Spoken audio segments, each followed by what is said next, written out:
कृष्ण कृष्ण भजौला हमें जिंदगी को कई न भरोसा। कृष्ण कृष्ण भजौला हमें जिंदगी को कई न भरोसा। आयु हमरो जाते सांदे जीवन हमरो फरके रखाओ देना।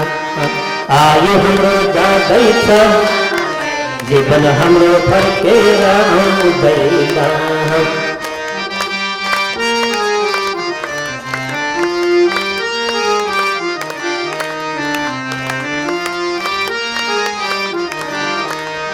यमुना को जल खिंची आप से घर में। यमुना को जल खिंची घर में गोपील का लुगा चोरी चितमना हर में।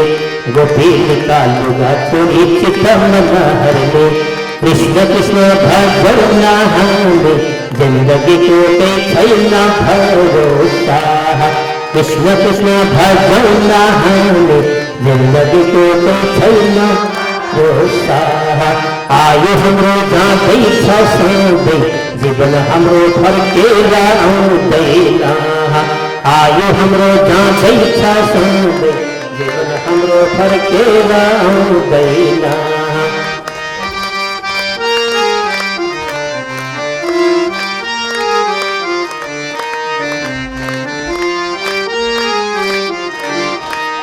प्रभु जी को चरण में हमरो धन लागो। प्रभु जी को धन लागो। सभई भरी न बोलो ही तिमरिया का आओ। सभई भरी न बोलो ही तिमरिया का आओ। कृष्ण कृष्ण भजौला हमें जिंदगी को कई न भरोसा। कृष्ण कृष्ण भजौला हमें जिंदगी को कई न भरोसा। आयु हमरो जाते सांदे जीवन हमरो फरके रखाओ देना। आयु हमरो जाते सांदे जीवन हमरो फरके रखाओ देना।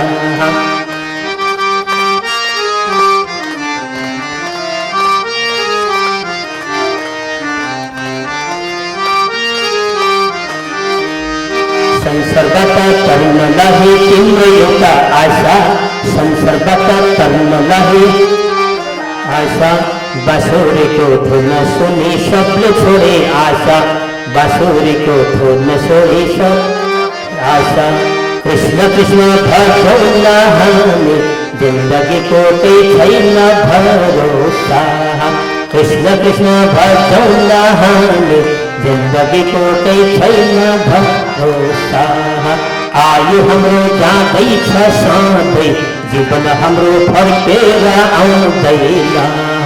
आयु हमरो जाते सांदे जीवन हमरो फरके रखाओ देना। जीवन हमरो फरके रखाओ देना। जीवन हमरो फरके रखाओ देना। ज्ञानकंद भगवान को, भक्तवत्सल भगवान को, श्री भागवत भगवान को। समागम सज्जन अष्टम स्कंद प्रभु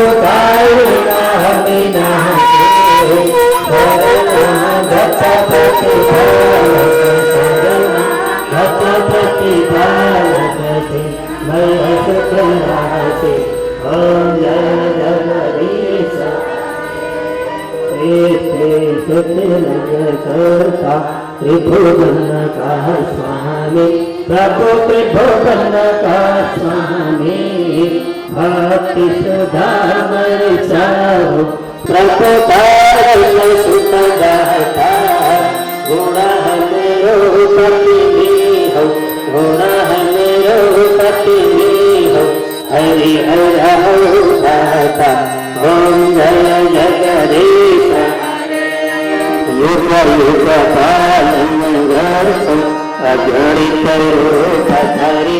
प्रभु अगणित रूप धरि। लीला मैया सभी लीला मैया समता शांति प्रदायक सज्जन हितकारी। प्रभु सज्जन हितकारी।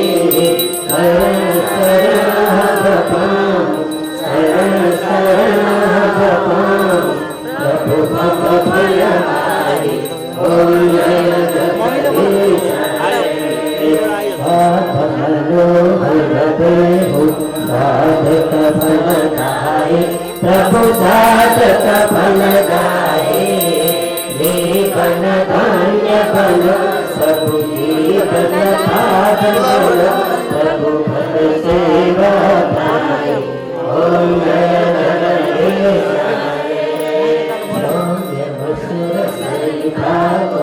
अभिरल धार महो प्रभु अभिरल धार महो गति गति जन्म भये पन्नी जहाँ जहाँ जन्म भये पन्नी प्रभु माँ प्रेम रहो ओम जय जगदीश हरे प्रतिदिन पावन वंदे यो भव सिंधु तरयो ओम जय जगदीश हरे हर कष्ट हर दुख दारिद्र्य नमामि शंकर भजनि भोले नमामि शंकर भजनि भोले हर हर शंकर प्रभु शरण जय जय हर हर शंकर शिव शरण जय जय हर हर शंकर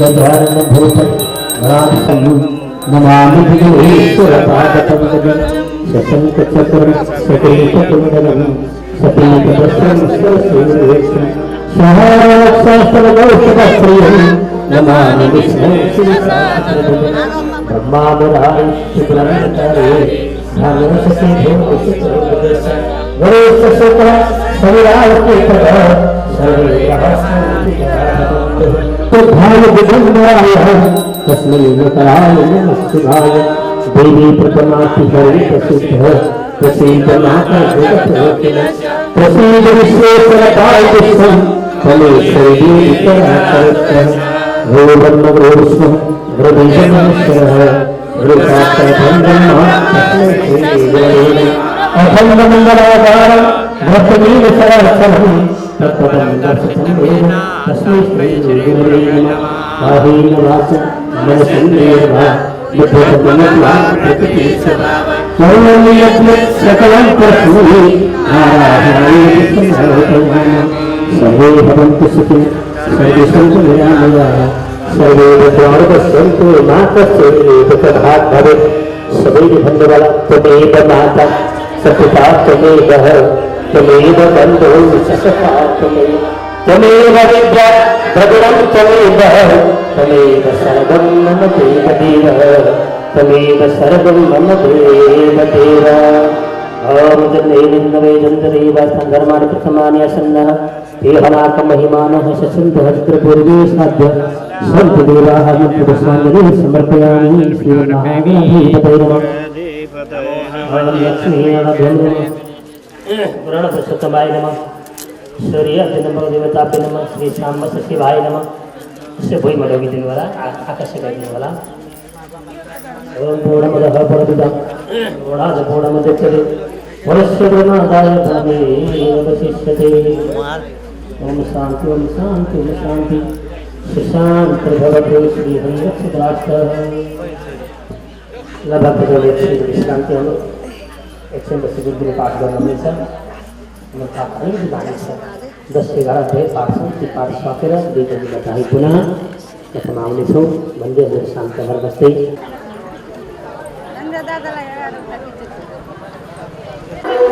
साथ वरी पर है साथ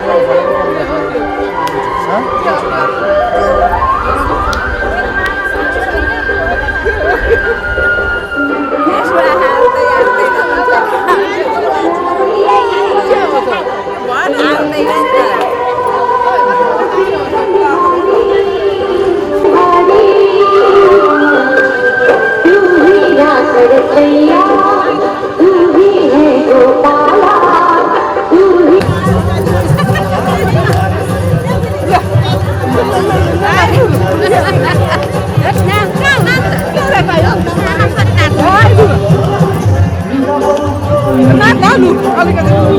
ऊपर लगाउँछु नि फेरि आउँदैन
संसारका मानिसहरूको रोगको म निदान गर्छु।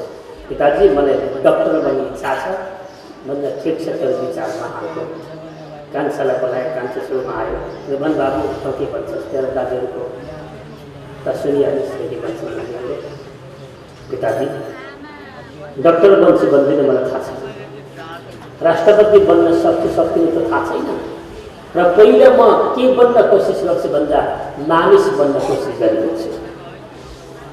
मानिस बन्न सके भने त्यसपछि अनि के बन्नुपर्ने अनि बनाउला भन्नु कान्छा छोराले पिताजीले भन्नुभयो तेरो महान बुद्धि हो भाइ, पहिला आफू बन्न सिकन, आफू नबन्ने अर्को कसरी बनाउँछौ तिमी?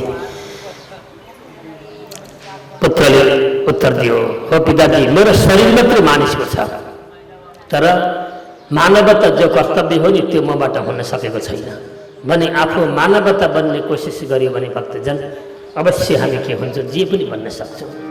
तर आफू तेरो दाजुदेखि डक्टर बन्छ अरे, दुनियाँको रोग निको पार्छ अरे। आफ्नो शरीरको एउटा सांसारिक रोग निको पार्न सक्ने व्यक्तिले दुनियाँ निको पार्न सक्छ? देश चलाउँछ राष्ट्रपति बनेर, आफ्नो शरीरका 5वटा इन्द्रिय चलाउन जसले सकेको छैन आसक्तिमा डुबेको छ, इन्द्रियलाई कन्ट्रोल गर्न सकेको छैन भने त्यस्ताले देश हाँक्न सक्छ।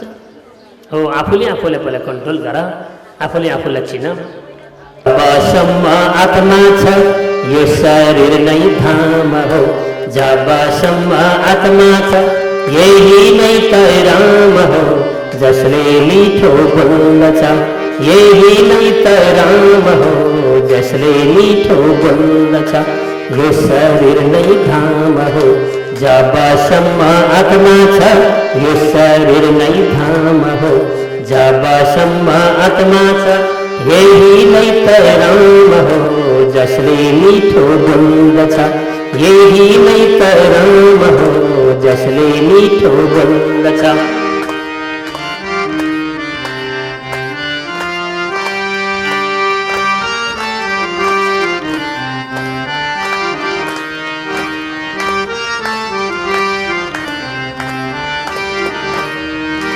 जो तो जगदो आत्मा को शरीर खोला मात्र हो, जो तो जगदो को शरीर खोला मात्र हो, यो तमा तो मात्र हो आत्मा को मंदिर हो, यो तमा तो मात्र हो आत्मा को मंदिर हो, यो शरीर नहीं धाम हो, जबसम्म आत्मा छ यो शरीर नहीं धाम हो, जबसम्म आत्मा छ यही नै त राम हो, जसले मिठो बोल्दछ यही नै त राम हो, जसले मिठो बोल्दछ।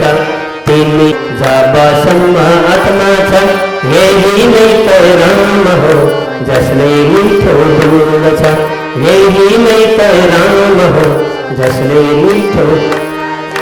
बाँचुन्जेल मिठो बोल झुटो कहिल्यै नबोल, बाँचुन्जेल मिठो बोल झुटो कहिल्यै नबोल, ईश्वरको भक्ति गर्ने बाटो आफै खोल, ईश्वरको भक्ति गर्ने बाटो आफै खोल, यो शरीर नै धाम हो, जबसम्म आत्मा छ यो शरीर नै धाम हो, जबसम्म आत्मा छ यही नै त राम हो, जसले मिठो बोल्दछ यही नै त राम हो, जसले मिठो।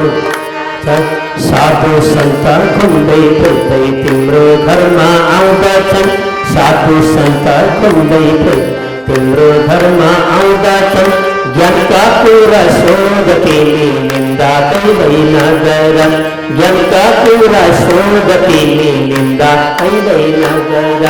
यो दर्शन कृष्णजीको दर्शन गर्ने पापी पनि दर्शन, कति राम्रो त्यो वृन्दावन चल चल भागे यमुना, त्यस्तै राम्रो मधुर सहर जान मलाई लाग्दैछ।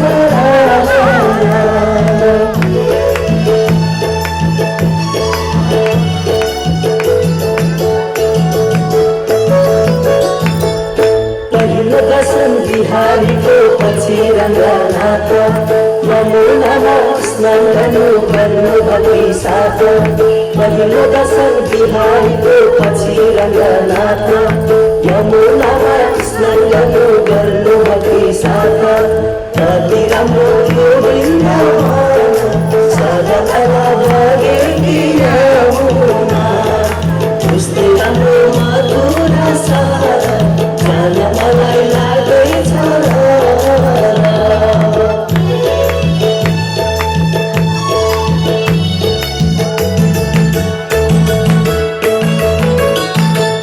राधाकुण्ड श्यामकुण्ड गिरी गोवर्धन, बंसी बज्यो मधुर मधुर सोही वृन्दावन, राधाकुण्ड श्यामकुण्ड गिरी गोवर्धन, बंसी बज्यो मधुर मधुर सोही वृन्दावन, कति राम्रो त्यो वृन्दावन सरल गरे यमुना, त्यस्तै राम्रो मधुर सहर जान मलाई लाग्दैछ।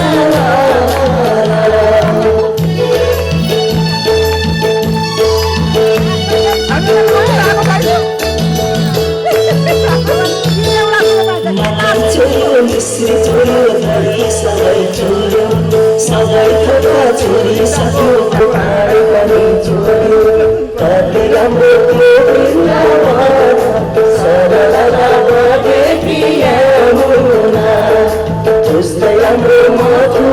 सहारा जान मलाई लाग्दैछ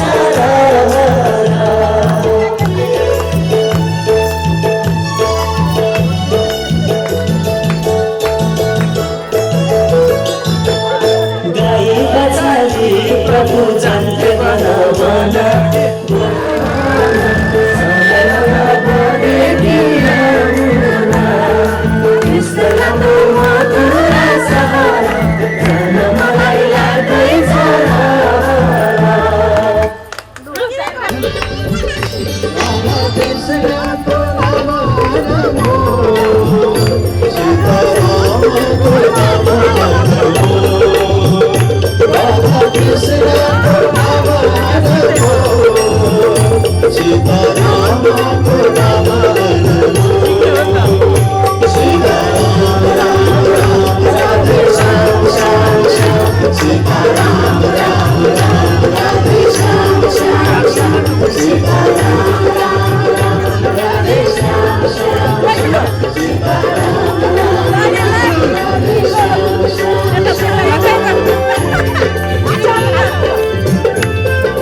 गराइदिन्छु धनी कुलमा छोरीको सम्पन्न विवाह चल्नेछ यस्तो सङ्कल्प गरेका थिए परन्तु राजन उनको दुर्भाग्य भन्नु एकजना सन्तले उनलाई लिएर गए अत्यन्त दुःखी सन्त लिएर गए भनेपछि परीक्षित नामका राजाले प्रश्न गरे प्रभु त सन्तले के विवाह गर्नुपर्छ जो साधु छ उनले त बिहे नगर्नुपर्ने भीमस्तो विजयस्यात काञ्चलोहत्रकस्ततः तस्य जन्मोऽसतो गङ्गा गण्डुषीकृतयो पिबेत्। र किन लगे त भन्दा राजन एकजना ऋचिक नामको ऋषि थिए। सुन राजा ऋचिकको नाम गरे ऋचिक नामको ऋषि थिए। ध्यान दिनु होला भरे आउन सक्छ। गादी राजा कति ज्वाइँ पर्छन् भरे सत्यवतीका पिता ऋचिक नामका ऋषि थिए। राजन तपस्या गर्न बसेका थिए जङ्गलमा। तपस्या गर्दै एक दिन नदीमा गएछन्। नदीमा गएर जल समाधि लगाएर बसेका थिए। बस्दा बस्दै उनले के देखे भन्दा माछाको संयोग देखे। दोलेपछि विश्वको वासना जागृति भयो। होइन विवाह गर्नु पर्दो रहेछ। आनन्द त बरु त्यहाँ पर छ। त्यस्तो मन लाग्यो। तब चाहिँ एउटा फुर्त निस्किसकेपछि अब विवाह त गर्ने मलाई कन्या कसले दिन्छ? जट्टा जुट्छु यत्रो वृद्ध शरीर भएको छ। बुढो हड्डी चमडा मात्रै भएको शरीर छ। कसले दिन्छ? यो चिन्तन गर्दै थिए। र सबभन्दा सुन्दरी छोरी कसकी छ यो सोध्दै थिए उनले। नभन्दै कहाँबाट थाहा पाए राजा गादीकी छोरी सत्यवती बडा सुन्दरी छन् भने तिनै कन्या माग्न जान्छु भने गए। ऋचिक नामका ऋषि दरबारमा पुगे। गादी नामका राजाले सन्तजी आउनुभयो। सेवा अर्चना गर्नुभयो। स्वागत गर्नुभयो। भन्नुहोस् प्रभु के भिक्षा माग्न आउनुभयो? म के सेवा गरौँ हजुरको? राजाले प्रसन्न मुद्राले सोध्नुभयो। र ऋचिक नामका ऋषिले भने राजन म एउटा भिक्षा माग्न आएको तिमीसँग। भन्नुहोस् के माग्नुहुन्छ? म दिन तयार छु। परन्तु राजन मैले मागेको वस्तु मलाई दिनुपर्छ। दिन्छौ? भन्दा माग्नुहोस्। यदि मसँग रहेछ दिन हुने योग्य वस्तु रहेछ दिन सक्ने वस्तु रहेछ भने अवश्य म दिनेछु भनेर गादी नामका राजाले वचन दिनुभयो। ऋचिक ऋषि पनि बडा बाठा हुनुहुन्थ्यो।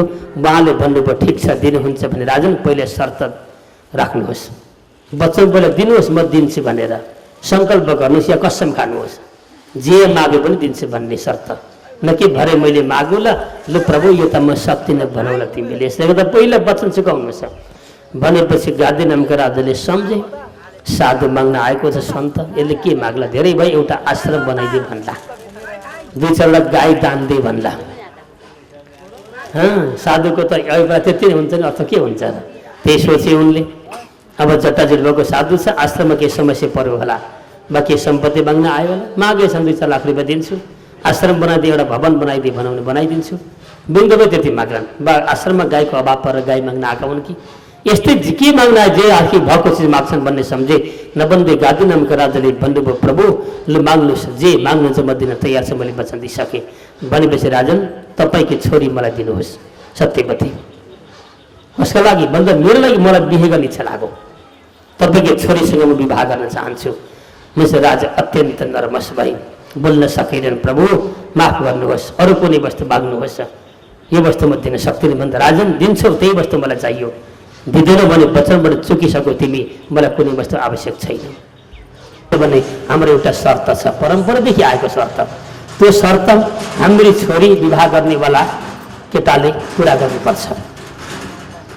त्यो शर्त हजुरले पुरा गर्नुहुन्छ भने म हजुरलाई छोरी दिन तयार छु भने उनले। त्यसो गर्दा थामिन्छ कि हाम्री छोरीसँग अथवा मेरी छोरीसँग जसले विवाह गर्न प्रस्ताव राख्छ उसले मेरी छोरीसँग विवाह गर्ने आउने दिन, बरियातका दिन आउँदाखेरि दशरथ छैन, केवल वरुणसँग मात्रै छन्, वरुण देवतासँग मात्रै छन्, अरूसँग छैनन्, पृथ्वीतलमा छैनन् ती। हो प्रभु त्यो घोडा जसले ल्याउँछ हो त्यहीसँग मात्र उनले जे सोच्यो त्यो हुन्थ्यो। त पछाडि सिद्ध भएका थिए, वरुणको आह्वान गरे, वरुणदेव फुत्त बाहिर आए, भन्नुहोस् प्रभु के सेवा गरौँ, तिम्रो घोडा मलाई दियो 2 घन्टाको लागि, निकाल्दै बाहिर। वरुणले जलबाट फुत्त फुत्त फुत्त घोडा निकाल्दै 10,000 लाइन लगाइदिए, म लान्छु 4 घन्टापछि फर्काइन्, तिमी लिन यहीँ आइपुग्नु। हुन्छ प्रभु भने वरुणदेव फुत्त निस्केर गए घोडा जिम्मा लाएर। नबन्दी ऋचिक नामको ऋषिले राजन त्यो घोडा गड्ड खेतहरू लिएर गए, राजाको दरबारभरि घोडै घोडा पार्दै, राजन अब छोडिदिन्छौ कि अझ के शर्त छ माथि म चुकाउनु पर्ने। राजा हारै सकेनन्, अन्तिम उनले के सत्यवती नामकी कन्या बाध्यता बस भएर जिम्मा लगाएर पठाइदिए। विवाह गरेर ऋषि लिएर जानुभयो, लिएर गएर घोडा फर्काइदिनु भयो वरुणलाई। यतापट्टि ऋषिकले आफ्नो आश्रम तयार गरेर आफ्नो पत्नी सत्यवतीका साथमा गृहस्थ जीवन चलाउन थाल्नुभयो। समय बित्दै गयो। एक दिन सत्यवतीकी माता गादीकी पत्नी उनका घरमा गएकी थिइन्, छोरीका घरमा गर्नुभयो। राजन एउटा फलमा क्षेत्रीय मन्त्रको अभिमन्त्रित गर्नुभयो, एउटा फलमा ब्राह्मण मन्त्रले अभिमन्त्रित गर्नुभयो र भन्नुभयो दिव्य लौ यो फल तिमीले खानु, यो फल तिम्रो मातालाई दिनु, यो दुवै फलले तिमीहरूको कामना परिपूर्ति गर्नेछ। ऋषिले 2टा फल दिएर आफू लाग्नु भिक्षाटन गर्ने कथा। बेलुका भयो, आमा छोरी भेला भाइ, बेलासी आमा यो फल हजुरले खानु अरे, यो म खानु अरे, यसले गर्दा हाम्रा सन्तानमा छोरा अत्यन्तै वीर पुरुष छोरा जन्मिन्छन् अरे भनेपछि फल धेरै उस्तै छन्। आमाले रोपिन्, जहिले पक्कै छोरीलाई राम्रो फल दिएको छ, साट्न पत्ता हुन्थ्यो भन्ने मनमा लाग्यो त्यस्तो। अब जोइका लागि प्यारी छोरी नै हुन्छ नि सासू भन्दा त, गतिलो राम्रो मन्त्र लगाएर फल दिएको होला, त्यो साटेर खान पाए त हुन्थ्यो भनिन्। र छोरी भनेका मान्छे भने तिम्रो फल मलाई देऊ, मैले खाने फल तिमी खाऊ है त भनेर साटे। छोरीले पनि विचार गरिन्, आमाले मागिहाल्नुभयो। आखिरी फलेर त उस्तै छ, केही फरक छैन, हुन्छ खानुहोस् भने दुवैले साटेर खाए। भोलिपल्ट ऋषि आउनुभयो, आएर सोध्नुभयो आफ्नो पत्नी सत्यवतीलाई, देवी फल खायौँ भन्दा प्रभु खायौँ, परन्तु यस्ता किसिमले खायौँ। कसरी? तिमीलाई मैले त्यत्रो सङ्केत गरेको, तिमीले यो फल खानु, माताजीले यो दिनु भनेको होइन, मैले यस्तो हट किन गऱ्यौ? ऋषि अत्यन्त क्रोधित हुनुभयो। त्यतिखेर तिम्रो कोखलाई ब्राह्मणत्व दिन खोजेको थिएँ मैले, र तिम्रो कोखमा यस्तो सन्तान पसो जो सन्तान उग्रगामी बन्नेछ, अन्तिममा सारा देश संहार गर्नेछ। र तिम्रो माताको कोखमा गएर साधु सन्त सभाको ब्राह्मणको गर्व गरेर रह्यो। अब जे हुनु भयो सबै छोडिदेऊ भनेपछि बिचरा कामदै आयो क्षमा याचना गरे सत्यवतीले।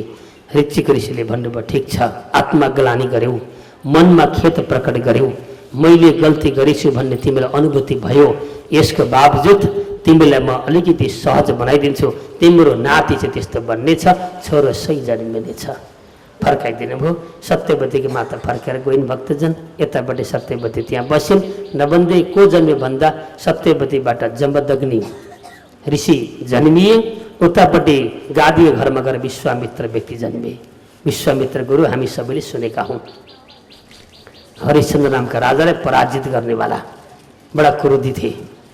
विश्वामित्र जन्मिसकेपछि पछि उनलाई थाहा भयो त्यो कुरो, म यो कोखमा आइपुग्ने मेरो वास्तवमा रजवीर्य भनेको ब्राह्मणको रहेछ।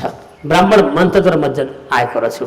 मेरी माताको गल्तीले गर्दा म क्षेत्रीय कुलमा जन्म लिएछु, तर मैले अब क्षेत्रीय धर्म निभाउनु हुँदैन, मैले ब्राह्मणत्व प्राप्त गर्नै पर्छ,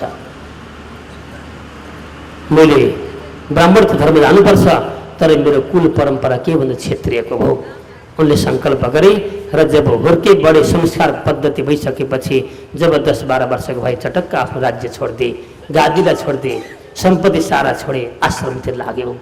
के को निमित्त भन्दाखेरि ब्रह्मर्षि पदमा प्राप्त गर्छु, ब्रह्मर्षि पद प्राप्त गरेर म ब्राह्मण त हुन चाहन्छु भनेर उनले जङ्गलतिर लागे।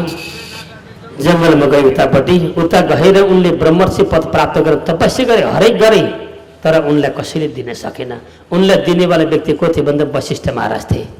वशिष्ठ गुरुले आजबाट त ब्रह्मर्षि भइस् भनेर उनले शनाखत गर्दा मात्रै यो ब्रह्मर्षि पदमा जान पाउँथे। अधिकार उनको मात्रै थियो। तर वशिष्ठले एकै दिन कति फकाउँदा फुल्याउँदा पनि विश्वामित्रलाई ब्रह्मर्षि पदमा नियुक्ति गरेनन्। तिमी ब्राह्मण बन्न कदापि सक्दैनौ, यो जन्म सक्दैनौ, अर्को जन्म बदल्नु तिमीले। जब विरुद्ध यस्तो कर्म गर्न खोजे भनेपछि हो त्यस दिनबाट वशिष्ठ गुरुले बाबु अब भयो ती ब्रह्मर्षि पदमा, आऊ अब तिमीलाई म स्वीकार्छु, किनकि तिमी क्षेत्रीय वंशका थियौ, तिमीमा अभिमान थियो, क्रोध थियो, अहङ्कार थियो। जबसम्म क्रोध सहने शक्ति हुँदैन नि तबसम्म ब्राह्मण बन्न सक्दैन। ब्राह्मणको लक्षणले त्यही हरे, हर क्षेत्रमा सहन सिक, तिमी अर्कालाई क्षमा दिन सिक, अर्काले गल्ती गरे पनि त्यसलाई माफ गर्न सिक, त्यसको प्रतिकारमा तिमी नउत्र, हर समय उसँग माफ गर्ने क्षमता तिमीसँग छ भने अनि मात्र तिमी ब्रह्मर्षि पद प्राप्त गर्छौ भनेर भगवान वशिष्ठ महाराजले के गर्नुभयो, विश्वामित्र गुरुलाई राजन त्यसै दिनबाट ब्रह्मर्षि पद प्रदान गर्नुभयो र त्यहाँबाट विश्वामित्र गुरु ब्रह्मर्षि पदमा प्राप्त गरेर ऊ सदाको लागि साधु सन्त जोगीको अवस्था उनले पाएका थिए। राजन यो कथा उतापट्टि छ, लामो छ। रथी तर यी नामका आदि राजा भए र यही वंशमा गएर अन्तिममा जललाई एक भाग नारी जातिलाई दिएका थिए। परन्तु जब वृत्तासुर आएपछि सूर्य लडाइँ गर्न उनलाई मारिसकेपछि अनि आफूले गुरुमाथि गरेको अपराधको फलस्वरूप ब्रह्महत्या पाप एउटी राक्षसिनी भएर राजामाथि इन्द्रमाथि आक्रमण गरी इन्द्र स्वर्गबाट भागेर समुद्रमा गएर लुकेका थिए। पानीभित्र पाप जाँदैन भन्छ शास्त्रले भक्तजन। त्यसले गर्दा नदीमा गएर नहुस नामका राजा थिए, उनी स्वयम्भुमनुका छोरा, उनलाई राजा बनाइयो विशिष्ट व्यक्ति सम्झेर। र नहुस राजा भएपछि उनले अभिमान गरे र इन्द्रकी पत्नी सचीलाई गएर उनले के भने, हे देवी तिम्रो पति आउँदैन, अब देवराज इन्द्र उतै मर्छ, अब तिमीले मलाई नै पति बनाउनुपर्छ भने आउनुहोस् भन्दा उनले हट गरिसकेपछि सचीले के गर्न सकिनन्। अन्तिममा बाध्य भएर उनले के गर्ने, ठिक छ मलाई पत्नी बनाउन चाहनुहुन्छ भने मेरा दरबारसम्म तपाईँ आउनुपर्छ आफ्नो दरबारदेखि। परन्तु रथमा चढेर, रथमा घोडा जोत्न पाइँदैन, के गर्ने, विश्वामित्र वशिष्ठ नामका विशिष्ट ऋषिलाई जोताएर तपाईँ चढेर आफू रथमा चढेर मेरा कोठासम्म भनौँ म बस्ने घरसम्म आउनुहुन्छ भने तपाईँलाई म पति स्वीकार्छु भनेपछि अभिमानले छोएपछि भक्तजन अत्यन्त आतुर भए विषयको वासनामा उसलाई हरेक कुरा छोयो। संसारको वस्तुले प्रवेश गरिसकेपछि म सही गर्दैछु या गलत गर्दैछु उसलाई थाहा हुँदैन। नबन्दै उसले के गरे, विश्वामित्र दुर्वासा यस्ता विशिष्ट ऋषिलाई बोलाए, माथि रथमा ज्योति आफू चढे लुताना रथमा, मैले इन्द्राणीसँग विवाह गर्नु छ भने। त्यतिखेर ऋषिलाई बडा क्रोध उठ्यो, हे राजन तिमीले नगर्ने कर्म गर्दैछु, आज यसको फल तिमीले चाख्नुपर्छ अब भन्दै उनलाई हतार थियो। कतिखेर त्यहाँ पुगौँ र ती इन्द्रकी पत्नीलाई आफ्नी पत्नी बनाऊ अत्यन्त आतुर थियो। बिचरा ऋषिहरूले रथ तान्न सक्नु भएन, ढिलो ढिलो धीमी धीमी गतिमा रथ दौडिँदै थियो। ऋषिले भने हे सर्प सर्प सर्प, हे ऋषय सर्प सर्प भने। सर्प भनेको छिटो कुद्नु, सर्पको अर्थ हुन्छ छिटो छिटो हिँड्नु। भनेपछि ऋषिलाई क्रोध उठ्यो, राजन सर्प सर्प भन्छौ, अभिमान बोक्यौ, नगर्ने कर्मतिर हात हालेका छौ, यसको फलस्वरूप तिमीले तुरन्तै सर्प भएर जन्मिनु परोस्। श्राप दिई पठाए।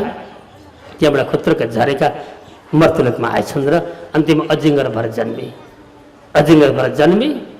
लडेका थिए। नारदजीले आशीर्वाद दिनुभएको थियो, तिम्रो उद्धार भीमले गर्नेछ नै पछि भनेर। यता भीम वनवास जाँदाखेरि बाटोमा भेटे, अजिङ्गर बाटो छेकेर बसिरहेछ। नारदजीले भनेको त भीम आउँछन्, बाटो छोड भन्छ, नछोड्नु तिमीले, उनले गधाले तँलाई हान्नेछन्, मार्नेछन्, उनका गधाले मरिस् भने तेरो मुक्ति छ भनेको त थाहा पाइ बाटो छेकेर बसिरहेको थियो। भीम गए यताबाट, विशाल अजिङ्गर तेर्सेको छ, बाटो छैन, बाटो छोड भन्दा अजिरबाट छोड्दैन, टेर्दैन, के को पुग्न पाउँछ, ओरीबाट खसिहाल्यो। हो यो अपराध चिताउनु कहिले हुँदैन भन्न खोजेको यो कथा भक्त छन्। र तुरन्त के भयो, अजिङ्गर छोडेन। भीमले 2-4 गधा मार्ने भएका, हान्ने भएका, प्याट्टा मरु। त्यहाँबाट जुरुक्क उठो, दिव्य रूप धारण गरो उसले। अन्तिममा क्षमा याचना गर्दै प्रभु मेरो मुक्ति हुन गयो। र त्यही नहुस नामको राजाको छोराको नाम थियो राजन, ज्येष्ठ छोराको नाम थियो ययाति, त्यसको छोरा ययाति। ययातिको अर्थ हुन्छ तान्नु भन्ने अर्थ हुन्छ। यति भनेको तान्नु, खिच्नु, आफूतिर मोहित बनाउनु। ययातिको अर्थ इन्द्रिय पनि हुन्छ, धेरै अर्थ लाग्छ। नभन्दै ययाति नामका राजा भई अब देशका शासक राजा। उनले पनि देश चलाउन सुरु गरे, आफ्ना वंशजले छोडेको राज्यलाई। हुँदै हुँदै गयो। एक दिन राजा ययाति आफ्ना दरबारबाट घोडामा चढेर कहीँ जाँदै थिए। बाटामा जाँदा जाँदै राजन अलि पर पुग्यो, जङ्गलको छेउ आयो। राजालाई प्यास लाग्यो, पानी खोजी हेरे भेटेनन्। अलि भित्र प्रवेश गरे, अलि पर गएपछि हेरे जङ्गलको बिचमा काहीँ न काहीँ इनार कुवा हुनसक्छ। खोज्दै खोज्दै गए, नभन्दै अलि पर गएका घोडा बाँधे एक ठाउँ हेरेको एउटा कुवा देखे उनले। त्यो कुवामा पक्कै पानी छ, इनार छ सानो सानो, हेर्दा परैबाट गएर यसो हेरौँ भनेको भित्र पानी रहे, सुक्खा इनार रहेछ। राजन नभन्दा त्यो इनारभित्र एउटी नारी, एउटी कन्या इनारभित्र फसेकी रहेछन् अनि बचाओ बचाओ भन्दै आवाज निकाल्दै रहेछन्। राजाले यसो हेर्नुभयो, गहिरो इनार छ परन्तु पानी छैन, घाँसे घाँस फलाएको झोडी छ। राजाले यसो हेर्नुभयो, तल छ एउटी सुन्दरी कसैकी छोरी खसेकी छे, हात दिन्छे, बचाओ भन्छ, आवाज दिन्छे, कहाँ गुन्जिन्छ आवाज। राजा सम्मुखले त्यहाँ पुगेछन्। राजन नभन्दा उनलाई बडा दया लाग्यो।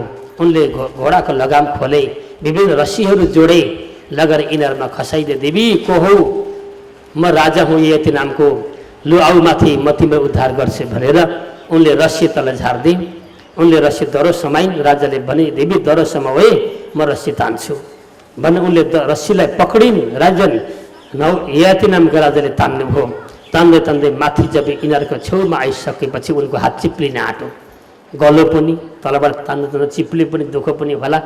जब झर्ने भइन् भन्ने सम्झेर राजा ययातिले च्याप्पा आफ्नो हातले समाइतिनलाई उनको दाहिने हात समाते, फुत्त माथि ताने भुइँमा राखिदिए। ल देवी को हौ? यो इनारभित्र कसरी पर्यौ? कसैले तिमीलाई खसाल दियो या आफ्नै आवेश रिसले गरेर हाम फालेकी हो कि मर्न खोजेकी हो कि तिम्रो नाम थर गोत्र के हो, कसकी छोरी हौ? यदि बताउन मिल्छ भने बताऊ, यदि मिल्दैन त्यस्तो गोप्य के पदार्थ छ भने नबताऊ, तिमी जान सक्छौ। म ययाति हुँ, नहुसको छोरा हुँ, अमुक देशको राजा हुँ, राजकुमार हुँ, अथवा भनौँ मेरो विवाह भएको छैन भनेर आफ्नो छोटो परिचय राजाले दिनुभयो अनि सरक्क निकालिदिनु भयो। त्यो देवीले यसो हेरिन्, राजन तपाईँ दोषी हुनुभयो आज भन्यो। कस्तो दोषी? को हो तिमी? उनले बताइन्, म शुक्राचार्यकी छोरी हुँ, शुक्राचार्य गुरुकी छोरी देवयानी हो मेरो नाम। र राजन मेरी साथी थी शर्मिष्ठा, वृषपर्व राजाकी छोरी, ऊ र म एकै उमेरका छौँ, हामी साथी साथी छौँ। र खेल्दै खेल्दै हामी आएका थियौँ, यहाँ पर्थे एउटा नदी छ, सानो पोखरी छ, त्यसमा हामी क्रीडा गर्दै थियौँ नग्न भएर। त्यस अवस्थामा सन्त परबाट आएको देखेपछि हामीले लुगा लाउने क्रममा के भयो, अलग अलग बदलेछन्। उसले लाउनु पर्ने कपडा मैले लाएछु, मेरा कपडा उसका शरीरमा पुग्यो। हतारले गर्दा उस्तै उस्तै कपडा चिन्डिएन। एकछिनपछि के भयो राजन, भन्दा मैले हेरेँ मेरा कपडा उसले लाकी छे, उसले हेरी मेरा उसका कपडा मसँग छन्। मैले भने हे देवी त राजा की छोरी क्षेत्रीय वंशकी होस्, म ब्राह्मण की छोरी हूँ, मेरा शरीर का कपडा तेरा शरीर में कसरी पर्न गए, खोल तुरुन्तै। म यो सहन्न भने म न्यु खोजेँ, उसले पनि अन्तिममा देवी गल्ती भयो, अन्जानमा लाइयो, तिमीले पनि लाइयो, यसो नगर घर जाउँ, घर गएर बदलुला भने उनले मनाकी हुन्। परन्तु मैले आवेशमा आएँ तथा नाम गरेँ, नराम्रो गाली गलौज गरेँ। अन्तिममा लडाइँ भयो, हाम्रो कुट्टा कुट्टा हानाहान पऱ्यो, तानातान पऱ्यो, घिसारा घिसार पऱ्यो। अन्तिम तान्दै तान्दैले बल्ली थिए नभन्दै ल्याएर यिनीहरूमा खसाल्दी प्रभु भागी गयो। वृषपर्व राजाकी छोरी शर्मिष्ठद्वारा यसरी म यो यिनीहरूभित्र खसेकी हुँ। र राजन आज तपाईँले मलाई उद्धार गर्नुभयो, तपाईँ नहोस्को छोरा याति हुँदो रहेछ, उद्धार गर्नुभयो, तपाईँले धेरै धेरै धन्यवाद छ। साथसाथै अब तपाईँले आज अब मसँग बिहे गर्नैपर्छ भन्नुहुँदै। देवी तिमी के भन्छौ, यो तिमीलाई विवाह गर्ने नियतले मैले उद्धार गरेको होइन, कुवाबाट निकालेको होइन, अति दुःख कष्ट देखेर निकालेको हुँ भन्दा होइन राजन, तपाईँले मेरो आज दाहिनी हात समात्नुभयो। अहिलेसम्म कुनै पनि परपुरुषले मेरो दाहिनी हात समातेको थिएन र तपाईँले पहिलोपल्ट, तपाईँ पुरुष जाति हो मेरो दाहिनी हात समात्नेवाला र तपाईँले मसँग बिहे गर्नै पर्छ भने उनले अब च्याप्प समेत राजालाई छोड्नेवाले भइरहन्। राजा खबर हे प्रभु यो कहाँ फस्यो नि, न आफ्नो भावन न केही, उद्धार गर्न खोजेको दाहिनी हात समातिस मसँग बिहे गर भन्छ न, कति अप्ठ्यारो पर्यो। त्यतिकै राजाले भन्देवी यो सम्भव हुँदैन, तिमी एक ब्राह्मणकी छोरी हौ, म क्षेत्रीयको छोरा हुँ, हाम्रो जाति त धर्म मिल्दैन, परम्परा गोत्र मिल्दैन, यसो नगर, मलाई माफ गर, मैले जानी जानी तिम्रो दाहिनी हात समातेको होइन, अन्जानमा तिमी लड्न आँट्यौ, खस्न आँट्यौ, डोरीबाट हात छिप्लिन आँटौ, त्यतिखेर तिमीले दया लाग्यो, मैले च्याप्प समुद्र तिम्रो हातै दाहिनी परेछ, अब के गर्नु, मैले देवर दाहिनी मैले त्यतिखेर याद गरिनँ, गल्ती मबाट, ठिक छ मलाई माफ गर, म क्षमा चाहन्छु तिमीबाट, यसो नगर, मलाई हट नगर, तिमी फर्केर जाऊ आफ्नो पिता घरतिर। राजाले पठाउन खोज्नुभयो, नबन्दै देवयानी भन्छ राजन यो कुनै पनि हालतमा हुँदैन, तपाईँले मसँग विवाह गर्नै पर्छ र जो विवाह तपाईँ र मसँग हुन्छ योसँग दासीको विवाह हुनुपर्छ। हुन त तपाईँका भाग्य थियो भने यो तपाईँकी पत्नी बन्नुपर्ने हो, मभन्दा सुन्दरतामा अगाडि छ, यो विद्वतामा मभन्दा अगाडि छ, खानदानमा पनि मभन्दा अगाडि छ, हरेक पक्षमा के छ भन्दा मभन्दा ऊ अगाडि छ, सुन्दरतामा, विद्वतामा, पढाइमा, सम्पत्तिमा, रूपरङ्गमा, हरेक कुरामा अगाडि छ। परन्तु भए पनि आज कर्मले उसलाई दासी बनायो, म तपाईँकी पत्नी बने र तपाईँ र म पति पत्नीको सम्बन्ध हुनुपर्छ, यसमा दासीको सम्बन्ध रहिराख्नुपर्छ, तपाईँले आफ्नो धर्म नभुल्नु होला भनेपछि राजा यातिले भने देवी त्यसरी गिर्नेवाला मान्छे म होइन, म नहोस्को छोरा हुँ, आफ्नो धर्म आफ्नो परम्परा मलाई थाहा छ, तिमीले मलाई अर्थी उपदेश गर्नु पर्दैन भन्दै राजा फर्केर गए। दरबारमा पुगे, गृहस्थ जीवन चलाउन सुरु गरे राजन। समय बित्दै बित्दै गयो, नभन्दै 1.5 वर्ष पछाडि रानी देवयानीबाट एउटा छोरा जन्मे जसको नाम भयो यदु। यदु नामको छोरा जन्मियो, ययातिको छोरो देवयानीबाट जन्मियो। यदु नामको रानी बडा खुसी भई सन्तान जन्मियो। दासीलाई पर अलग्गै कुटीमा राखेको थियो, शर्मिष्ठालाई आउँथिन्, दरबारको सेवा गर्थिन्, दिनभरि बेलुका जान्थिन्, उतै पकाउँथिन्, खान्थिन्, एक्लै बस्थ्थिन्, बिचरा रुन्थिन्, कहिलेकाहीँ आवेशमा आउँथिन्। हुँदै हुँदै गयो, नबन्दै अर्को वर्ष के भयो, रानीको अर्को छोरो जन्मियो, तुर्वसु नाम गरिएको, यदु तुर्वसु, 2टा छोरा जन्मे। एक दिन देव शर्मिष्ठा आई, बाजी भन्नु पऱ्यो, यी मेरा छोरा भए 2टा कतिला, त्यही कर्मस्थै खातिर अब यी भाँडामा कपडा धो, तैँले मलाई लडाइँमा जसरी यिनीहरूभित्र खसालिए थिइस् नि त्यसैको बदला मैले लेखेँ आज। यस्तो नराम्रा वचन बोलिन् शर्मिष्ठा। नबोलिकन भक्तजन आँखाबाट आँसु झार्दै गइन् आफ्नो काम सकेर घरमा कोठीमा। त्यसका 2-4 दिनपछि एक दिन राजा ययाति त्यही बाटो घुम्दै आउँदै रहेछन्। दासीको कुटीमा निस्के राजा, इनलाई कुनै दुःख छ कि कष्ट छ कि, बा रानीका सामान्य उनले केही माग्न सकेकी छैनन् कि, बा कुनै वस्तुको आवश्यक छ कि एकपल्ट बुझ्नु पर्यो भन्दै राजा भक्तजन उताबाट घुम्दै शर्मिष्ठाको कुटीमा गए। कुटीमा गएर उनले राजा आएको देखेर आसन दिन अलग्गै आसनमा राखेर राजा बसी आसनमा। राजा ययातिले सोधे, देवी तिमीलाई कुनै दुःख त छैन, कष्ट त छैन, बाँकी अभाव छ भने भन है। मैले गर्नुपर्ने सेवा केही छ तिमीमाथि भने भन, तिमीलाई कुनै कुराको कमजोरी हुन म दिन्न। हो, तिमी एउटा कर्मले गर्दा दासी भनौँ यहाँ बसेकी छौ, बसे तापनि तिमीलाई खाना लाउनको सुख सुविधाको अभाव हुन म दिन्न। त्यस्तो अप्ठ्यारो छ भने मलाई भन्नु होला, निसङ्कोच छ। रानीको सामान्य अप्ठ्यारो लाग्छ भने मलाई यसो एकान्त भन्नु होला, म त्यस्तो गर्ने छुइनँ भन्दै राजाले प्रश्न गर्नुभयो। शर्मिष्ठाले भनी, प्रभु सबै ठिक छ, राम्रै छ, आरामै छ, हजुरले मलाई के दुःख दिनुभएको छ र? खाना पाएकी छु, लाउन पाएकी छु, हजुरहरूको सेवा गर्न पाएकी छु, यति राम्रो जीवन छ मेरो, मलाई के दुःख छैन। ठिक छ त्यसो भाइ, ल बस है त भनेर राजा उठ्न आँटेका थिए। अनि यसो राजाले फर्केर हेर्न मन लागेछ उनलाई। यसो हेरेको त आँखाबाट आँसु बरर झार्नुहुँदैछन्। शर्मिष्ठा राजा फर्किदेवी के भयो? अहिले भनौँ राम्रो छ, ठिक छ भन्थ्यो, फेरि रुन्छौ किन? कसले के भनौँ तिमीलाई? कसैले केही सुनायो? कसैबाट केही गल्ती भयो तिमीबाट? यसो नगर, आँसु पुछ, यसो रुनु हुँदैन, दिल दुखाउनु हुँदैन कहिल्यै। राजाले फकाउनु भयो। त्यतिखेर शर्मिष्ठाले भने, प्रभु म त्यत्तिकै रोएँ कि भन्दा होइन, केही छ पीर तिम्रो मनमा भन, नलुकाऊ, नढाँट मलाई। यदि मैले गर्ने उपकार छ म तिमीलाई गर्छु, मबाट केही तिम्रो दुःखको निदान हुने उपाय छ भने म गर्नेछु भन्दा शर्मिष्ठाले भने, राजन जति दुःख छ मलाई त्यो दुःख देखाउन मिल्दैन मैले कसैलाई, परन्तु त्यो दुःख निदान गर्नेवाला व्यक्ति संसारमा छैन पनि कोही। भन त तिम्रो दुःख के हो? त म सक्छु कि भन्दा राजन तपाईँ सक्नुहुन्न, परन्तु राजन तपाईँले इच्छा गर्नुभयो भने निदान गर्न सक्नुहुन्छ, तर जहाँसम्म लाग्छ तपाईँबाट त्यो काम हुँदैन भनेपछि राजा कौतूहल जागो। यस्तो बिचरा दुखीलाई यिनले के चाहेकी छन् त? राजाले भन्यो, देवी निसङ्कोच भन, तिमीमा दुःख के छ, म उपाय निकाल्छु भन्दा शर्मिष्ठाले भने, राजन सङ्कल्प गर्नुहोस्, एउटा मेरो दुःखको निदान हुने, दुःख निवृत्ति हुने उपाय दिन्छु भन्नुहोस्। तपाईँ दिन चाहनुहुन्छ, सक्नुहुन्छ तपाईँले।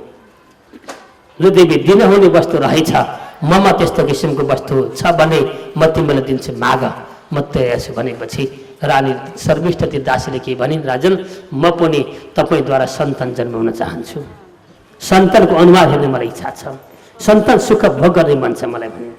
राजा चुके अघि शर्तमा बाध्य भई भगवान्लाई परमात्मालाई पुकार्थे, प्रभु मलाई कुनै दोष नलागोस् भन्दै उनले सन्तान प्रदान गरे। राजन नभन्दा 1 वर्ष उनको छोरो जन्मियो, अर्को वर्ष अर्को छोरो जन्मियो, अर्को वर्ष अर्को जन्मियो, 3मै छोरा उतापट्टि भयो, यतापट्टि 2 भाइ भाइ। त्यहाँसम्म रानीलाई थाहा छैन देवयानीलाई। नभन्दा एक दिन रानी घुम्दै जाने क्रममा त्यहाँ पुगेछन्। जाँदा त आफ्ना भन्दा गतिला बडा सुन्दर त्यसमा तुरन्त गएर भने, देवी एकसका छोरा भन्दा हिम्मत कसेर भनिन्, राजा यतिका छोरा हुन् भनिदिनुहुन्थ्यो। जुन दिन तिमीले मलाई रुवाएकी थियौ व्यङ्ग्य वचनले, त्यसको बदला मैले तिमीलाई लिएको, यी उनी राजाका छोरा हुने, मबाट जन्मिएका, के गर्छौ अब? यस्तो हिम्मत कसेपछि रानीको भक्तजन ठाउँ ओस्रे ठाउँ छोडो, तुरन्त त्यहाँबाट उठिन्, दौडेर दरबारमा आइन्। राजालाई भने, राजन यो म के देख्दैछु, के सुन्दैछु, के भयो देवी बुझ, के भन्न त एकपल्ट। राजन अब भन्ने बाँकी केही रहेन, जुन शर्त तपाईँले मैले गराएको थिएँ आज समाप्त भयो र आजबाट म सङ्कल्प गर्छु तपाईँ र मेरो सम्बन्ध पनि समाप्त भयो आजबाट, र तपाईँलाई म सदाको लागि त्याग्दैछु, म अब म गएँ माइत भने आवेशमा उठिन्, झोला केही बोकिन आफ्नो सामान लागिनबाट। राजाले भने, देवी पख एकछिन, एउटा कुरा सुन, पहिला कुरा बुझ, वास्तविक त के हो सोच एकपल्ट, कुरै नबुझिकन आवेशसँग आऊ भन्दै राजा पछि पछि गए। राजन मसँग आउनु पर्दैन, तपाईँ जानुहोस्, अब सक्यो सम्बन्ध। आवेशमा आएको भक्तजन त्यो समस्याले भरि आफैलाई झेल्दछ। यसले भन्न खोजेको, देवी भरे पछुताउनु पर्ला है, पहिले बुझेर निर्णय गर्नुपर्छ, देखेका भरमा अर्काले भनेका भरमा एक निर्णय गर्न मिल्दैन, वास्तविक त बुझ भन्दै हुन्थ्यो। राजन देवयानी दौडेर लागिन्। राजा पनि सम्झाउँदै पछि पछि गएछन्। अलिकति अगाडि रानी पुगिन् माइत आफ्नो पिता शुक्राचार्य घरमा। उहाँ पुग्ने बित्तिकै आफ्ना पितालाई सारा राजाले गरेर कर्तु सुनाइन्। पिताजी तपाईँका ज्वाइँ मेरा पतिदेव राजा यातिले यस्तो यस्तो कर्म गरे, कुकर्म गरे, भन्दा गुरु शुक्राचार्यले बडा क्रोध उठो, मेरा जो यस्ता कामी विषयी भने आफ्नै पत्नीबाट सन्तुष्ट नहुने, यिनलाई म तुरन्त श्राप दिन्छु भने, हे जय तिमी तुरन्त वृद्ध हुनु, बुढो हुनु, 85-90 वर्षको हुनु भन्दै श्राप दिइसक्दा राजा यही टुप्लोका त्यहाँ पुगेछन्। 30-35 वर्षका मान्छे 90-95 वर्षका भएको पुर्क परे, यस्तो परे दाँत फक्लक्क झरिहाले, कपाल सबै पाकिहाल्यो, गालाभित्र पसिहाले। बुढी त ल्याप भयो, अघि नै छैन। राम भन्छ चाहिँ ल्याम भएछ उहाँ पुग्दाखेरि दाँत झरिहाल्यो, छैन, सबै सर्वाङ्गै सबै सकियो। अब गर्ने के यसो हेरे आफूलाई। ससुराले श्राप दिए, बुझ्यो उनले, जहीँ ले गरी खाऊ, यस्तो गर्ने हो नगर्ने काम एकपल्ट सोच्नु पर्दैन? सोच्नु पर्ने उनले पनि हो त्यतिखेर, ससुराले पनि सोच्नु पर्ने हो। छोरीका भनाइमा लागेर हो कि होइन वास्तविकता लु भइगएछ भने पनि सम्हाल्नुपर्छ त्यसलाई भन्ने आउनुपर्ने उता पर्ने भक्तजन हो। यो हाम्रो पद्धति खराब छ है हाम्रो अहिले पनि। हिजो आज घरमा सासुसले के भन्छ, बुहारी झक्कर माइत पुग्छन्, मड सम्झी मरिन्छन्। के अरे मेरो छोरीमाथि सम्झेर उहाँलाई डुक्रिन्छन्। अनि लु त मेरो छोरीमाथि केही गरौँ त। अब के हो, छोरीले सही सुनाए कि सुनाइन, बा गलत सुना कि हो, पहिला आउनु बुझ्नु कुरो के हो, बा गल्ती नै गरेका हुन् कि, बा मेरा छोरीको नि गल्ती छ कि, पहिला हो त बुझ्नुपर्छ। दासीबाट जन्मेको छोरो थियो भक्तजन, जसको नाम थियो कान्छाको नाम थियो पुरु। 3 भाइ छोरा, द्रिहु, अनु र पुरु नामका 3 भाइ छोरा थिए। द्रिहु, अनु र पुरु नामका 3 भाइ छोरा थिए, दासीबाट जन्मिएका। त्यसमध्येमा कान्छो पुत्र थियो, पुरु नाम गरिएको। तुरन्त अगाडि आयो, पिताजी माफ गर्नुहोस्, म दिन्छु जमनी अवस्था, लानुहोस् त, मलाई चाहिएन। पिताको चाहना परिपूर्ति गर्नु छोराको कर्तव्य हो। पिताले चाहेको वस्तु दिन सकिन भने म छोराबाट जन्मियो के काम लाग्यो। त्यतिखेर गएर राजा ययातिले भन्यो, बाबु वास्तवमा हो त मात्र मेरो छोरा होस्, अरू मेरा छोरा होइन। र भक्तजन संसारमा जम्मा हाम्रा छोरा कतिवटा हुन्छन् भन्दा 4वटा छोरा हुन्छन् अरे, 4 किसिमका क्या। त्यसमध्येमा हाम्रो छोरा कुन अहोदा पर्छन् त, कुन नम्बरमा भेट्टा रहेछन् सुनौ। उत्तमम चिन्तितम कुर्यातम प्रत्यकारित मध्यमः अदनो श्रद्धया कुर्यातम दकर्तो चरितम पितु। जन्म भक्तजन हाम्रा छोरा 4वटा हुन्छन्। एउटा छोरो उत्तम छोरो, अर्को छोरो मध्यम छोरो, अर्को छोरो अधम छोरो, र चौथो छोरो भनेको पिताको विष्ठा छोरो, विष्ठा बराबर। यी 4 छोरा हुन्छन् अरे। ती 4 छोरा मध्येमा हाम्रा छोरा कुन श्रेणीमा पर्छन् त? शास्त्रले यहाँ बताएको छ। उत्तम छोरो त्यो हरे भक्तजन, उत्तम चाहिँ पर्छन् कि पर्दैन, प्राय गाह्रै होला। अधमसम्म चाहिँ पर्न सक्छन् हाम्रा छोरा, मध्यम पनि पर्न गाह्रै छ। उत्तम छोरो को अरे भन्दा यहाँ बताएको छ भक्तजन, उत्तमम चिन्तितम कुर्यात। बाबुले सोचिसक्दाखेरि चिन्तित भनेको चिन्तन गरिसक्दा उसले गरिसक्यो अघि नै काम, हराउनु पर्दैन, सोच्नु मात्रै पर्छ। मेरो फलानु छोराले यो काम गर्छ कि गर्दैन, सोच्दै थिए, सोच्दा छोराले अघि गरिसक्यो, उसलाई गर भन्नु कहिल्यै पर्दैन। सोचिसक्दा गरिसक्छ, हराउनुभन्दा अगाडि गरिसक्छ, वचन कहिले लाउँदैन। पिताको निमित्त भनेर आफ्नो देहमै आहुति दिन्छ। त्यस्तो किसिमको छोरो हरे भक्तजन हाम्रो उत्तम छोरो। त्यस्तो छोरा छन् कसैका? गाह्रै छ। र अर्को छोरो हरे भक्तजन प्रोक्तकारी त्यो मध्यम छोरो। त्यो भनेको प्रोक्तकारी भनेको आज्ञाकारी, आज्ञा गर्ने बित्तिकै तुरुन्तै गर्छ। बाबु त्यहाँ पुगेर आइज भनिसक्दा गइसक्छ, काम गरेर आइसक्छ। आज नखाए 3 दिन दिनभरि हुन्छ, खाँदैन, रिसाउँदैन। एउटा काम सकेको छैन, अर्को काम अराइहाल्यो बाबुले, तुरुन्तै गर्छ। गर म गले भन्दैन, थाके भन्दैन, रिसाउँदैन। अराइसकेपछि तुरुन्तै गरिसक्छ। आज गले भन्दैन, थाके भन्दैन भक्तजन। त्यस्तो छोरो हरे मध्यम छोरो हो। ती छोरा पनि हाम्रामा प्राय 100मा 1-2 तै भेटिन्छ कि भन्ने आश छ।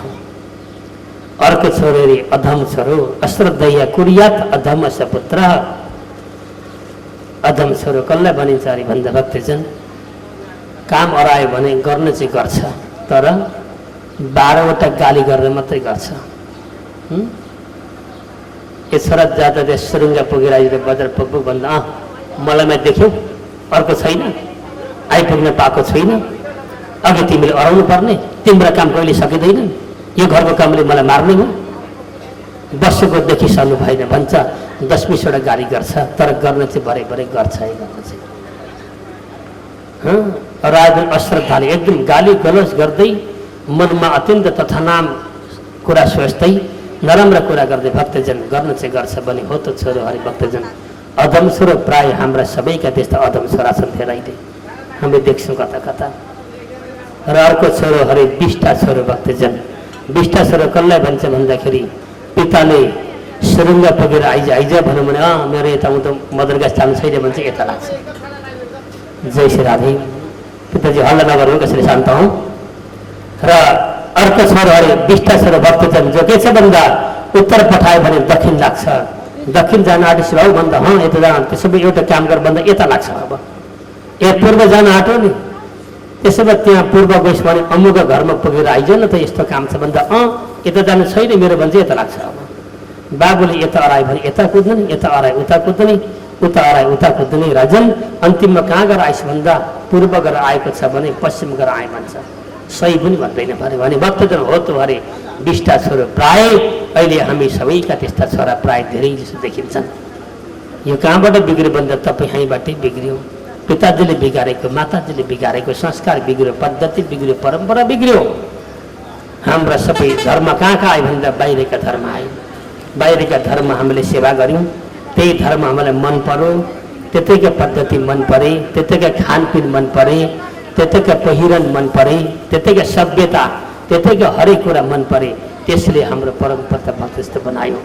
र राजा यातिले भन्नु बाबु उत्तम छोरो तिमी हो मेरा जसले मैले सोचिसक्दा मलाई देऊ तिमीले भन्दै शर्मिष्ठा पतिको कान्छो छोरो राजन पुरो नाम गरेको व्यक्तिलाई उहाँले राज्य सम्पत्ति दिनुभयो। उसले जवानी अवस्था दियो आजबाट बाबु यो राज्य तिम्रो भनिदिनु भयो अधिकार थिएन तिमीमा तर मैले बदल्ने मबाट जन्मेको जेठा छोराको अधिकार छैन भन्दै उसले राज्य सम्पत्ति दिनुभयो। र जवानी अवस्था दिएर धेरै वर्ष पर्यन्त उहाँले के गर्नुभयो देशको सेवा गर्नुभयो देशको सेवा अर्चना गरिसकेर अन्तिममा गएर उहाँले जब जङ्गल जाने बेला भयो अथवा संसारलाई छोड्ने बेला भयो अथवा संसारबाट बाहिरका साधन गर्ने बेला भक्तजन हो त्यतिखेर गएर उहाँले के गर्नुभयो अनि अन्तिममा दिनुपर्ने जुन राज्य हो त्यही कान्छा छोरालाई जिम्मा दिनुभयो अरूलाई जेठोलाई श्राप दिनुभयो र कान्छालाई जिम्मा दिएर भन्नुहुन्छ बाबु यो तेरो दाजु हो यो अरू र यो जेठालाई तैँले पटक्कै केही पनि नदिनु दिन्छस् भने यी अरू 3-4 भाइलाई दिनु तिम्रो 5 भाइ मध्येको यो जेठालाई एक रति नदिनु यति कुरो दिनु भाइ पिताजी किनकि मानेको टेरेर भन्दा भक्तजन हो पिताको आज्ञा माग्नु पुत्रको कर्तव्य हो। त्यतिखेर उनले पिताजी म के गरौँ भन्नेका थिए भने पनि हुन सक्थ्यो तर त्यो पनि उनले गर्न सकेनन् नभन्दै गएर अन्तिम उनले श्राप दिए। यसपछि गएर राजा ययाति जङ्गल जाने बेला भयो बेला भएपछि आफ्ना पुत्र त्यही पुरो नाम गरेको सन्तानलाई राज्य जिम्मा दिएर आफू जङ्गलतिर प्रस्थान गर्नुभयो।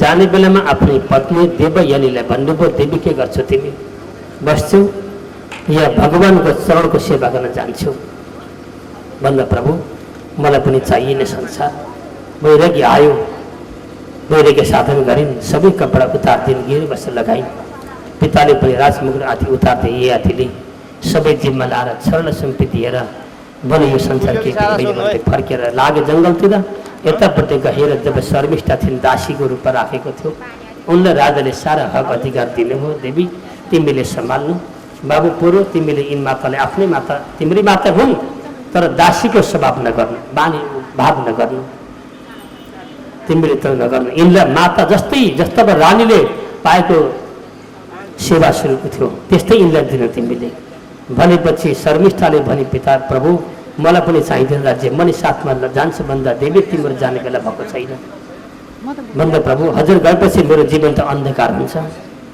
म कसरी रहन्छु भने शर्मिष्ठाबाट दुखित भइन् परन्तु राजाले सम्झाइ बुझाइ के गरेर राखे र हिँड्ने बेलामा गएर राजाले आफ्नो छोरालाई सम्झाउँदै राजन बाबु राज्य गर्नु आसक्ति कदापि नगर्नु र हर समय हर बखत सन्तको सेवा गर्नु, साधुको सेवा गर्नु, ब्राह्मणको सेवा गर्नु आफ्नो कर्तव्य लक्षण है भन्दै यति नामका राजाले भक्तजन आफ्ना छोरालाई पुरुलाई राज्य दिएर आफू पनि जानुभयो जङ्गलतिर भगवानको सेवा गर्नको लागि भक्तजन भन्दै यो नमस्कन्दरी आदि कुराको चिन्तन हामीले गर्दै गयौँ भक्तजन। र अब दशम स्कन्द हाम्रो प्रवेश गर्ने बेला भयो।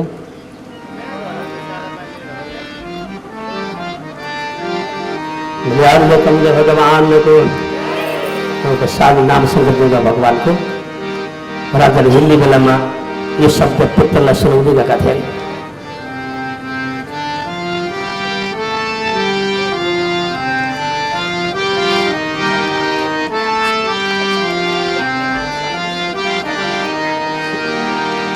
हाम्रो जीवन बालेको देय निभेपछि तुरुन्तै सकियो। हाम्रो जीवन बालेको देय निभेपछि तुरुन्तै सकियो। हर निभेपछि तुरुन्तै सकियो। हर निभेपछि तुरुन्तै सकियो। ठुलो घर धन सम्पत्ति बाँचुन्जेलको रहेछ। ठुलो घर धन सम्पत्ति बाँचुन्जेलको रहेछ। बाँचुन्जेल राम नाम जपौँ पुण्य कमाइन्छ। बाँचुन्जेल राम नाम जपौँ पुण्य कमाइन्छ। हाम्रो जीवन बालेको देय निभेपछि तुरुन्तै सकियो। हाम्रो जीवन बालेको देय निभेपछि तुरुन्तै सकियो। निभे टुङ्गो भइसक्यो त्यतिमिति तोकियो नभन्दै वसुदेव पनि अम्मकति चाहिँ मैले मथुरा जानुपर्छ देवकीका साथमा विवाह गर्न पनि तयार भए। यतापट्टि कंसले पनि विशिष्ट प्रकारले विवाहको तयारी गरे। राजन नगर सजाए, धेरै धेरै दानका सामग्री तयार पारे।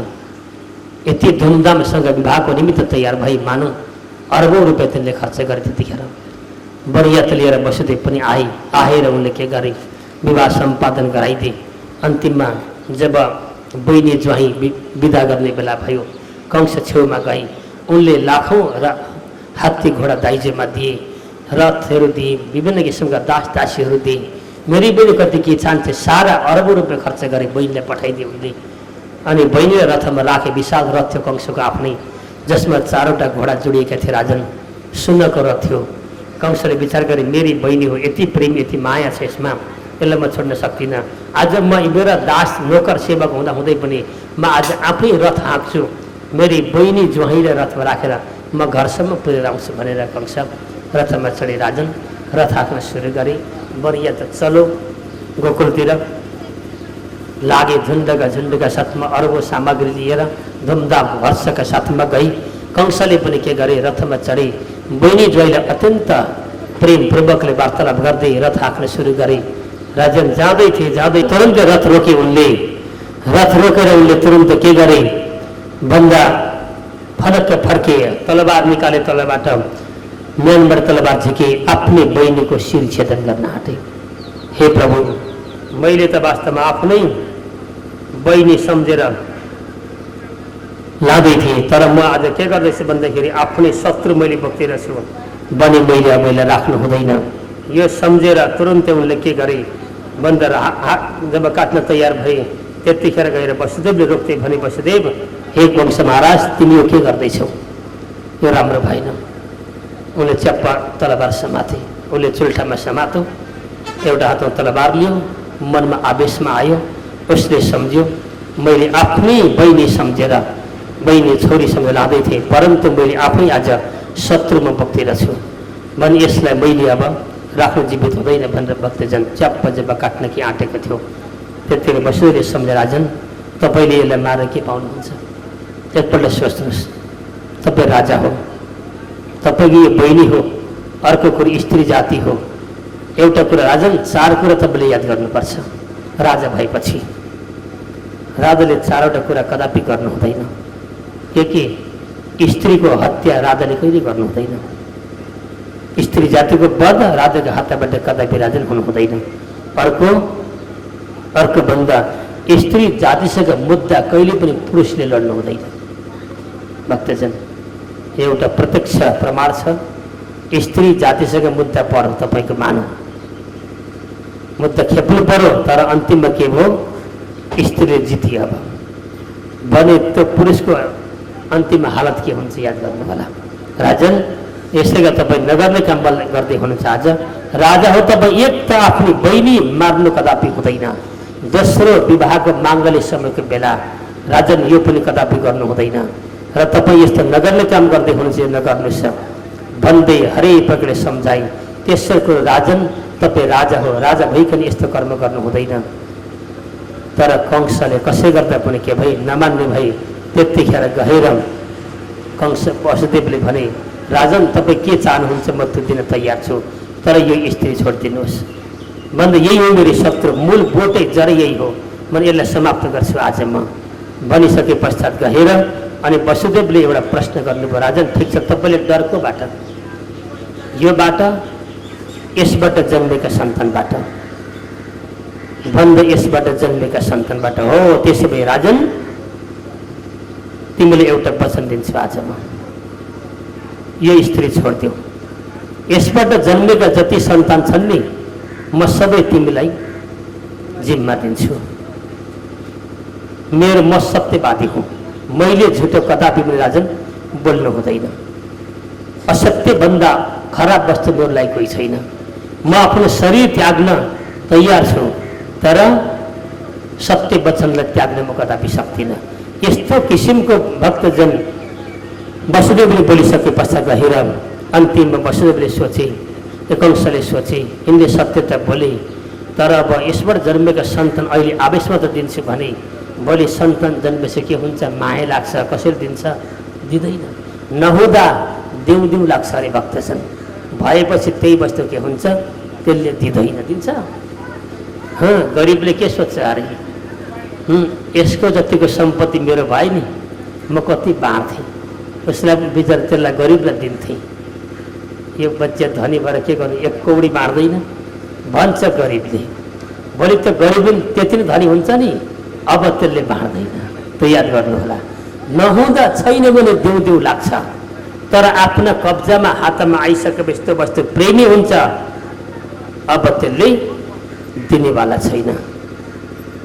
यसले गर्दा कंसले त्यो कुरो सोचे, अहिले छैन दिन्छु भन्छन्, बारे भइसकेपछि मायाले दिँदैनन्। यसले गर्दा मैले अहिले जे गर्नुपर्छ समाप्त गरिहाल्नुपर्छ भन्दा हर प्रकारले भन्दा पनि वसुदेवले रोके गरे। अन्तिममा गएर वसुदेवले भने, राजन माफ गर्नुहोस्, म झुट बोल्दिनँ, यस्तो लाग्छ तपाईँले भने हामीलाई कब्जामा राख्नुहोस्, तर स्त्री जातिको हत्या नगर्नुहोस्, तपाईँ कलङ्कित बन्नुहुन्छ, भोलि राजा भएको कर्म नगर्नुहोस्, यसबाट जन्मेका बच्चा मार्नुहोस्, दोष लाग्दैन। उनले कसम खाए। त्यतिखेर तुरुन्तै वसुदेवलाई कंसले भने, ठिक छ, तिम्रो सत्यवादी वचन म हेर्छु, कसो गर्दा रहेछौ भनेर चट्टाकोरले छोडिदियो।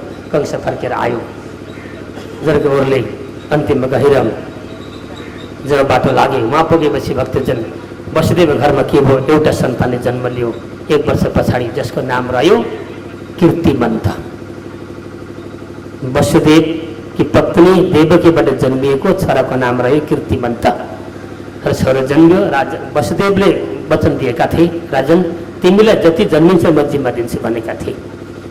कसै गर्दा मानेको थिएन। अन्तिममा गएर उसले एउटा कुरो के चाहिँ बतायो भन्दाखेरि, वसुदेव यति कुरो भन मलाई, अब म यति भन्न चाहन्छु तिमीसँग कि यसबाट जन्मेका सबै सन्तान मलाई चाहिएन, अष्टम गर्ग दिन्छु भन, म छोडिदिन्छु भनेको थियो।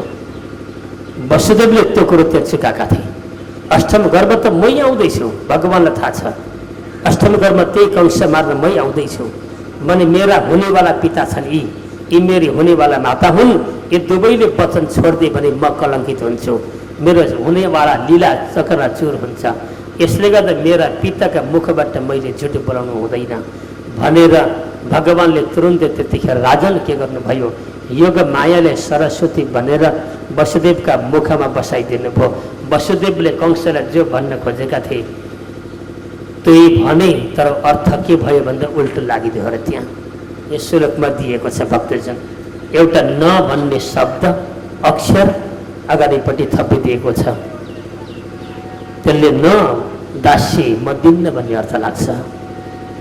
न सस्ते भयम सोम यतैवा बाधा शरीरिणी पुत्रान् समर्पयिष्यस्याः यतस्ते भय मुक्तितम। वसुदेव यति बोला, यसबाट जन्मेका सबै सन्तान चाहिएन मलाई, अष्टम गर्भ दिन्छु भने म छोडिदिन्छु भन्दा वसुदेवले दिन्छु भन्न आँटेका थिए। युगमाया आइन्, मुखमा आएर बसिदिन्, न दासी म दिन्न भन्ने अर्थ लाग्यो। कंसले बुझ्यो, सही अर्थ, उल्टो अर्थ बुझ्यो। के अर्थ भन्दा, हे राजन भय उत्थितम, जुन जुन सन्तानबाट तिमीलाई भय उत्पन्न हुन्छ नि, डर छ नि, म ती पुत्र नसमर्पयिष्ये, म दिन्न, समर्पण गर्दिनँ। तर जुन पुत्रबाट तिमीलाई भर छैन ती पुत्र तिमीलाई म समर्पयिष्ये, म दिन्छु भन्ने अर्थ लाग्यो। ओ झुट कलङ्कित पनि भएनन्। कंसले पनि सही कुरो बुझ्यो, फनक्क फर्क्यो। आएको त निश्चिन्त भएर बसेको थियो राजन। उतापट्टि वसुदेव गएर 1 वर्ष पछाडि एउटा छोरा जन्मियो। वसुदेवलाई थाहा थियो यो छोरा एकछिनपछि मर्दैछ, पापीका हातमा मैले बोलेको वचन दिनुपर्छ। नभए तुरुन्त नाम राख्नुभयो कीर्तिमन्त नाम। छोराको सालनाल काटेर धोइ पखाली गरेर एउटा कपडामा लपेट्नुभयो। आफ्नै पत्नी देविकीलाई भन्नुभयो, देवी माफ गर, हेर आज पहिलोपल्ट जन्मेको छोरो म मार्नको लागि मृत्युका हातमा लिएर जाँदैछु, माफ गर है भन्दा प्रभु आखिरमा कंसले थाहा पाएको छैन, उसले कुनै किसिमको व्यक्ति पठाएको छैन। यहाँ ढाँटौँ, यसपाल झुट बोलौँ, कतै छोरो लुकाउँ, सोध्न आएछ कहीँबाट भन्ने छोरो जन्मेको थियो राजन, मरो भनिदिउँ अथवा गर्भबाट पतन भएर गए भनिदिउँ। यसो गरौँ, मैले 9 महिना पर्यन्त गर्भको बास गरेँ, हुर्काइ जन्माए, आज जन्मिने बित्तिकै मलाई माया कति लाग्यो, जन्माएर अर्कालाई मार भन्न दिनु कतिको हामी अपराधी हौँ त। देवकीले मानेकी थिएनन्, परन्तु वसुदेवले भने, देवी मलाई कुनै वस्तुको माया लाग्दैन, जति माया मलाई सत्य वस्तुको लाग्छ, वचनको लाग्छ। मैले राजाका सामान्य कसम खाएर प्रतिज्ञा वचन बोलेको छु, यसबाट जन्मेका सारा सन्तान राजा म तिमीलाई दिन्छु भनेको छु। यो शरीर मिथ्या हो देवी, एक दिन भोलि पाउन सकिन्छ, सन्तान अर्को जन्ममा हुन सकिन्छ, तर बोलेको सत्य वचन कतै फर्केर आउने छैन। सत्य वचनभन्दा ठुलो वस्तु केही हुँदैन। मलाई सत्यगामी हुन देऊ, सत्यबाट मलाई हड्न बढाउँ भन्दै भगवान् वसुदेवले के गर्नुभयो, आफ्ना पुत्रलाई साथमा बोक्नुभयो। देवकी हृदयथुन डाको छोडेर लिएर आउनुभयो, आँखाबाट आँसु झार्दै ल्याएर कंसका दरबारमा राजा कंसलाई सरक्क दिनुभयो। कंसले च्याप्प समाते यसो हेरे, वसुदेवका मुखमा बच्चातिर पनि हेरे, उता पनि हेर्छन्, सुकुमार सन्तान छ।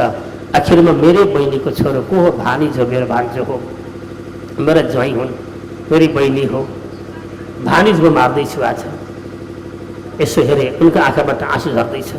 आफूले जन्माको पुत्र मृत्युको हातमा राखिदिएका छन्, उसले निमट्टा खोज्दैछ। अब दया त आयो नि।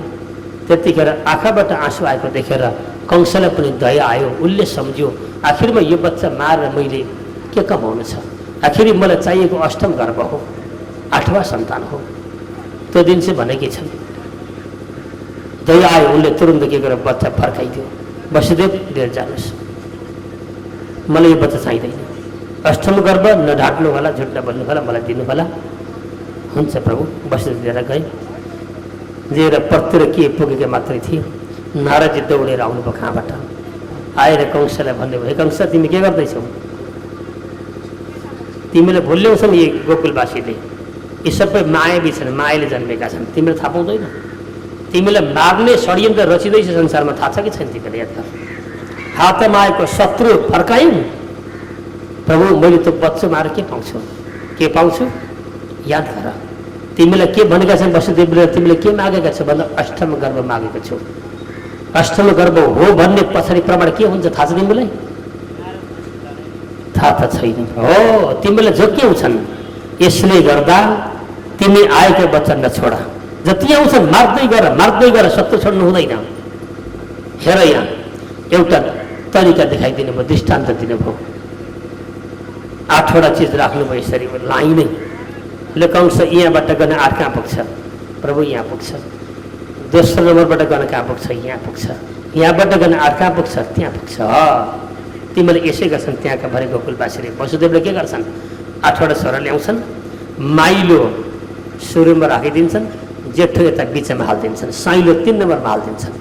अनि दण्ड लाउँछन् तिमीलाई, लु राजन यो जेठो यहाँ 1 नम्बर 2 नम्बर 3 नम्बर गर्दै जाऊ, अष्टम 8 नम्बर कहाँ पुग्छ त्यही हो तिम्रो शत्रु भन्छन्। बरे छैटो गर्भवती मार्दै हुन्छौ, तिमीले थाहा पाउँदैन। राजन भ्रमित छौ तिमी, तेरो बुद्धिले काम गर्दैन। भक्तजन नारदजीले उल्काइदिनु भयो, वास्तवमा हो। कंसले तुरुन्तै बोलाउन पठाए, जा सेवक वसुदेवले बोला। वसुदेव जाँदै थिए, फर्केर आए, वसुदेव बच्चा लिएर आऊ। वसुदेवले हातमा दिए कंसका हातमा, कंसले च्याप्प समाते, हे पापी मेरो शत्रु भनौँ। कंस वसुदेवले हेर्दै हेर्दै यसो दुईपट्टि समातो, यहाँ कर्याक्क निचोरो झ्वाक्ट चोडाए 2 टुक्रा पारो, फत्त फ्याँकिदो, लजाऊ अर्को जन्मिन्छ तुरन्त लिएर आउने। भक्तजन अर्को जन्मियो, अर्को वर्षपछि लिएर आए, उसलाई पनि चुडायो, 2 टुक्रा पारो फ्याँकिदो। तेस्रो जन्मियो, त्यो पनि मारो। गर्दै गर्दै उसले 6वटा सन्तान मारो, छोरी छोरा 6वटा समाप्त गरौँ। अब सम्झ्यो, अब मैले धेरै सन्तान मारिसकेँ, अब जति गरे पनि यिनीहरू भाग्न सक्छन् भन्ने सम्झेर उसले कब्जा गर्यो, जेलमा लगेर छोडिदियो वसुदेव देवकीलाई। त्यहीँभित्र व्यवस्था गरिदियो खाने सुत्ने बस्ने आदिको। उसले भन्यो, देवी अब 2टा सन्तान यहाँ जन्माउने बसेर, 6वटा मैले मारेँ, अब एउटा मारेपछि 8वां सन्तान मेरो शत्रु आउँछ, त्यस्तो आदेश गर्यो। नबन्धभित्र प्रवेश राजन। समय बित्दै गयो, गर्भ रह्यो देवकीको त्यहीँ जेलमा, गर्भ रहेको थियो, आधा गर्भ रहिसकेको थियो। त्यतिखेर भगवानको आधा अंश त्यहाँ आएको थियो भनिन्छ राजन। भगवानले देख्नु माथिबाट, हे प्रभु पापीले यस्तो गरौँ, आधा गर्भ मेरो गइसकेको छ आधा अंश, परन्तु जेलमा छ, कंसले त्यसलाई पनि मार्न सक्छ। अब त्यो मार्यो भने मेरो लीला समाप्त हुन्छ, यसै गरी त्यो गर्भ मैले मार्न दिनु हुँदैन भनेर भगवानले योगमायाले पठाइदिनु भयो। 6 महिनाको देवकीको गर्भ भएको थियो जेलभित्र राजन। त्यो गर्भ खिचिन्, राति नै योगमायाले तानी खिचिन्, लगेर गोकुलमा उनकी अर्की पत्नी थियो रोहिणी नाम गरेकी, उनका गर्भमा राखिदिनु भयो त्यतिखेर। भक्तजन यहाँ थोरै शङ्का लाग्छ हामीहरूलाई है, गर्भ सार्द सर्छ र भन्छौँ, सर्छ कि सर्दैन होला? गर्भ सार्दा सर्छ, भगवानको पालाले अहिले पनि सर्छ। अहिले पनि त बिना पुरुष सन्तान जन्मिँदैन, जन्मिरहेछ नि, बिना पुरुष सन्तान जन्मिएको छ, त्यो हो गर्भ सारेको। यो पद्धति यहाँ थिएन भने अहिले निकाल्दैन त विज्ञानले, विश्वास मान्नु होला। शास्त्रमा नभएको विज्ञानले नयाँ आविष्कार गर्न सक्दैन। शास्त्रमा भएको कुरालाई उसले देखाइदिने गरेर फर्मुलाद्वारा प्रयोग गरेर देखाइदिने मात्रै। गर्भमा आएर पूर्ण स्वरूप, पूर्ण ब्रह्म, पूर्ण अंशद्वारा वास गर्नुभयो। अष्टम गर्भ रह्यो देवकीको कारागारभित्र। रहिसकेपछि देवकीलाई खुसी आनन्द भयो। जब गर्भ स्थापित भएछ, उनको गर्भधारण भएछ, भोलिपल्टबाट देवकीलाई यति खुसी भयो भक्तजन, खुसीको सीमा रहेन। नभन्दै उनले थाहा पाइन मलाई कसरी खुसी भएको छ, मलाई कहाँबाट यो खुसी प्रदान हुँदैछ, उनले थाहा पाउन सकिनन्। आफूलाई प्रश्न गर्छन्, प्रभु मलाई आज के भएको, मेरा 6वटा सन्तान त कंसले मारो, जेलमा थुनेको छ, टाइममा अलिकति खान दिएको छ, यातना भोगेकी छु, सन्तानबाट हात धोएकी छु, कोही छैन मेरो। यस्तो दुःख हुँदा पनि मलाई दुःख लाग्नु पर्नेमा मलाई यो आनन्द कहाँबाट किन आउँछ, यो चिन्तन गर्थिन्। परीक्षित नामका राजाले सुखदेव स्वामी भन्नुहुन्छ, राजन जो पूर्ण ब्रह्मले जसका गर्भमा वास लिएको छ उसलाई दुःख कदापि हुँदैन। भगवान भित्रैबाट सुख प्रदान गर्नुभयो र भन्नुभयो, माताजी जति दुःख पाउनुभयो तपाईँले पाइसक्नुभयो, अब म तपाईँ गर्भमा आएँ, तपाईँलाई दुःख दिनेवाला छुइनँ म। नभन्दै भगवानले राजन के गर्नुभयो, मातालाई खुसी प्रदान गर्दै गर्दै गर्भमा हुर्किन थाल्नु भगवानले सङ्कल्प गर्नुभएको छ। जस्तो प्रकारले संसारको कलियुगको जीव अथवा मानव शरीर 9 महिना पर्यन्त जसरी गर्भमा क्रमिक रूपले बढ्छ, त्यसै गरी मनी बढ्नुपर्छ र जन्मेपछि जसरी बिस्तारै हुर्किँदै जान्छ, लीला गर्छ, त्यस्तै प्रकारले मैले यो देशको संसारको लागि लीला गरेर दैत्य सम्हार गरेर मैले जानुपर्छ हो। त भावना बोकेर भगवानले के गर्नुभयो, राजन भित्र गर्भमा बढ्दै जानुभयो। नभन्दै 4-5 महिनाको गर्भ भएपछि कंसले थाहा पायो गर्भ स्थापित भएको, गर्भवती छन् देवकी भन्ने कुरो। उसले तुरन्त सेवकलाई भन्नु, बाबु अष्टम गर्भ मेरो शत्रु आयो, अब राम्रो निगरानी गर्नुपर्छ, यही हो आकाशवाणीले भनेको शत्रु मेरो यही हो, अरूसँग मलाई डर थिएन। अब यसलाई मार्न सक्यो भने म सदा सर्वदा अजर अमर बन्छु, मलाई कुनै वस्तुको डर छैन। अब यसले गर्दा अब तिमीहरू 3 महिना 4 महिना मोटामोटी राति पनि सुत्न पाउँदैनौ, किनकि देवकी वसुदेव मायावी शक्तिबाट आएका छन्। विभिन्न मायाको छलकपट यहाँ हुन सक्छ, मायाको खेल हुन सक्छ, राति नै भगाल लान सक्छन्, अर्को व्यक्ति साट्न सक्छन्, हरेक गर्छन्। घेराउ हालेका छन्, हात हतियारले युक्त भएका छन्, जाने बाटो कहीँबाट छैन। म यी नै प्राकट्य भए भने पनि कंसले अनिष्ट गर्न सक्छ। म त एउटा बालकको रूपमा आउँछु, बालकबाट आइसकेपछि सर्वशक्तिमान हुँदा हुँदै पनि मैले बालकको भाँति नाटक गर्नुपर्ने हुन्छ। त्यसको निमित्त म त्यतिखेर म समर्थवान हुन मिल्दैन र मैले यसलाई मिलाउनुपर्छ भनेर भगवान्ले के गर्नुभयो, योगमायालाई साथ लिनुभयो। योगमाया आइन मायावी शक्तिद्वारा भगवतीको स्वरूपमा आएर भगवान्सँग प्रश्न गरिन्। भगवान्ले सारा कुरा गर्भभित्रबाट योगमायाले अराउनु भयो, देवी अब म जन्मिँदैछु अथवा यो संसारमा म अवतीर्ण हुँदैछु, तिमीले मलाई सहयोग गर्नुपर्छ भन्दा भन्नुहोस् प्रभु कस्तो सहयोग गर्नुपर्छ भन्दा तिमीले गएर के गर्नु पर्यो, गोकुलमा गएर नन्द बाबाका घरमा उनकी पत्नी छन् यशोदाका गर्भदेखि तिमीले पुत्रको रूपमा जन्म लिनुपर्छ।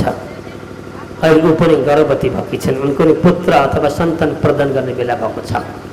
तिमीले उहाँ जाने र त्यहाँभन्दा अगाडि तिमीले यहाँ भएका वरिपरिका चौकीदारलाई माया प्रसारण गरिदिने, माया हान्दिने, लठ बनाइदिने, घोर निद्रामा सुताइदिने, बेहोस बनाइदिने। जबसम्म तिमी उहाँबाट फर्केर आउँदैनौ त्यहाँसम्म यिनीहरू निद्रामा फस्नेछन्। मरेको लास जत्तिकै उनीहरूको शरीर भयो त्यस्तो बनाइदिन्। सर र गइन्, गोकुलमा गएर यशोदा मैयाका गर्भभित्र प्रवेश गरिन्। यतापट्टि भगवान्ले विचार गर्नुभयो, म कतिखेर जन्म लिउँ त भन्दा भक्तजन यहाँ विभिन्न तरिका बताएका छन् विद्वानले।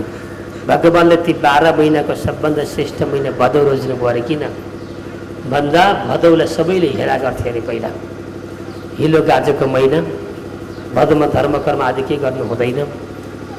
मङ्सिर, माघ कि वैशाख, कार्तिक पवित्र महिना भन्थे, भदौले हेला गर्थे। त्यही भदौ महिना म साकार गर्छु भनेर होला भगवान्ले भदौ महिना लिनुभयो। भदौमा 2 पक्ष हुन्छन्, शुक्ल र कृष्ण। त्यसमध्येको शुक्ल सबैले मन पराउँछन्, कृष्णलाई हेला गर्छन्, कालो पक्ष त्यही म लिन्छु। कृष्ण पक्षमा 15 तिथि हुन्छन्, 15 तिथि मध्येको अष्टमी तिथि सबभन्दा खराब तिथि, खड्गाष्ट भन्छन्। 8लाई कसैले मन पर्दा 8 भनेको गडबड हुने अङ्क हो, घटेर जाने अङ्क हो। त्यो सम्झेर गर्दा भगवान्ले त्यो 8लाई मै साकार गर्छ, त्यहाँ जन्म लिनुभयो। र 8 अनि अष्टमी तिथि बुधबार, सबै बार मध्येको घृणित बार भनेको बुधबार, ढिलो बार, काम नचल्ने, ढिलोमा हिँड्नु हुँदैन, त्यसलाई म लिन्छु भन्नुभयो अरे। र त्यसमध्येको रात्रि दिउँसोको समय उज्यालो त म त्यसै छँदैछु, मैले अन्धकार रूपी अज्ञान अधर्मलाई समाप्त गर्न आउँदैछु। यसले गर्दा मैले अँधेरीमा जन्म लिनुपर्छ, राति जन्म लिनुपर्छ मैले। त्यसै त म उज्यालोमा उज्यालो छँदैछु भने त्यही अन्धकारमा जन्म लिएर त्यही अन्धकार रूपी अज्ञान र अधर्मलाई मैले समाप्त गर्नुपर्छ भनेर भगवान्ले रात्रिको समय लिनुभयो। भक्तजन यी धेरै कुरा छन्, यी धेरै पक्ष छन्। यसले गर्दा भगवान्ले त्यो दिनलाई लिएर प्रकृति स्वरूपलाई भगवान् रोकिदिनु भयो। भगवान्ले प्रकृतिको चलायमान गतिलाई बन्द गरिदिनु भयो। सूर्य तिमी जहाँ छौ त्यहीँ बस्नु, चन्द्रमा जहाँ छौ तिमी त्यहीँ बस्नु, ताराको हिँड्ने गति त्यहीँ रोकिन्छ, सारा प्रकृतिको गतिलाई रोकिदिनु हो।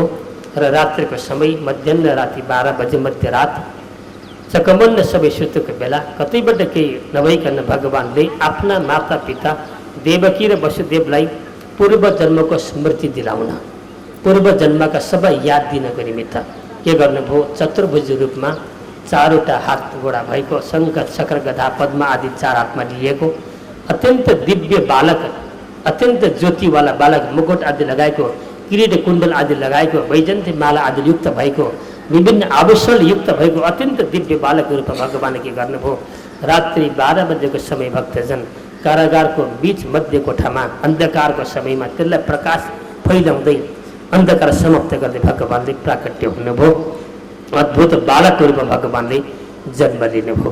त्यतिखेर एउटै शब्द आयो, जय होस् प्रभु, जय होस्, मङ्गल होस्। यति 2टा शब्द आए। आकाशबाट देवताले जयकार मनाए कि प्रभु तपाईँ एउटा पूर्ण ब्रह्म परमात्मा भएर जो अजन्मा हुनुहुन्छ, हजुरको न जन्म न मृत्यु छ, यस्तो भए पनि आज 9 महिनासँग एउटी स्त्रीका गर्भमा बसेर आज बालकको भाँति संसारमा जन्म लिनु भएको छ भने प्रभु तपाईँको लीला कसैले बुझ्न सक्दैन। देवताले जयकार मनाएका थिए। बोली आनन्द गम्भ भगवानको, भक्तवत्सल भगवानको र भक्तजन भगवान त्यस्तो दिव्य रूप आउनुभयो। आइसकेपछि देवकी वसुदेव आत्तिए, हात जोड्दै भगवानलाई स्तुति गरे, प्रभु तपाईँको हुनुहुन्छ। यस्तो अद्भुत बालक मबाट कसरी जन्मियो? हजुर कोही दिव्य त्यस्तो कोही व्यक्ति हुनुहुन्छ भने मलाई परिचय दिनुहोला। म अत्यन्त त्रसित छु, मेरो मन डराएको छ, किनकि कंस पापीले अहिले यो कुरो थाहा पाए भने हजुरमाथि कुठाराघात गर्न सक्छ, नराम्रा कर्म हुन सक्छन्। यसले गर्दा हजुरको के हो कसो हो मलाई बताइदिनु होला भनेर देवकी वसुदेवले घोडा मारेर राजन जब भगवानतिर फर्केर स्तुति गरिसके पश्चात गएर भगवानले भन्नुभयो, हे माता, हे पिता, वास्तवमा म तपाईँहरूको न छोरा न तपाईँहरू मेरो माता पिता हो। यो त एउटा लीला हो, नाटक हो। म स्वयं पूर्ण ब्रह्म परमात्मा हुँ र तपाईँहरूलाई मैले पूर्व जन्ममा आशीर्वाद दिएको थिएँ। तपाईँहरूको गर्भदेखि म 3 पल्ट छोरा भएर जन्मिन्छु भनेर तपाईँहरूलाई त्यो कुरो याद भएन, बिर्सिसक्नुभयो। मानव शरीर भएर के हुनुहुन्थ्यो भन्दा त्वमेव पूर्वसर्गे भो पृष्ठे स्वयं भुवे सती तदायं सुतपा नाम प्रजापतिरकल्मषः। सबभन्दा पहिला तपाईँ के हुनुहुन्थ्यो? सुतापा नामका 8 वर्ष 1 वर्ष तपाईँ हुनुहुन्थ्यो। त्यतिखेर मैले तपाईँसँग के गरेँ भन्दा त्यतिखेर म पृष्ठको गर्भ भएर आएँ। अगाडिको जन्ममा तपाईँ सुतपा नामका 1 वर्ष हुनुहुन्थ्यो र तपाईँका घरमा आएर मैले के गरेँ भन्दा एउटा पृथु नामले त्यस्ता किसिमको पृष्ठी नामले छोरो भएर जन्मेर त्यो मनुको पालामा मैले तपाईँहरूलाई सेवा गरेको थिएँ र त्यही सुतापा नै तपाईँहरू पछि गएर के हुनुभयो? वसुदेव र अदिति माता बन्नुभयो। माफ गर्नुहोला, कश्यप र अदिति बन्नुभयो।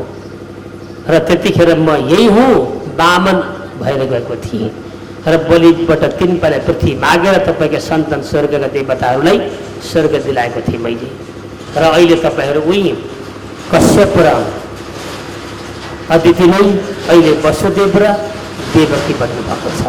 तपाईँहरूको पनि 3 जन्म पुरा भयो, मेरा पनि 3वटा शर्त पुरा भए र अहिले म तपाईँहरूको रूप उसमा सन्तानको रूपमा स्वयं भगवान नै प्रकट भएको छु। अब तपाईँले डराउनु पर्दैन, कंसको सारा भयबाट मुक्त हुनुहोस्, अब केही हुँदैन।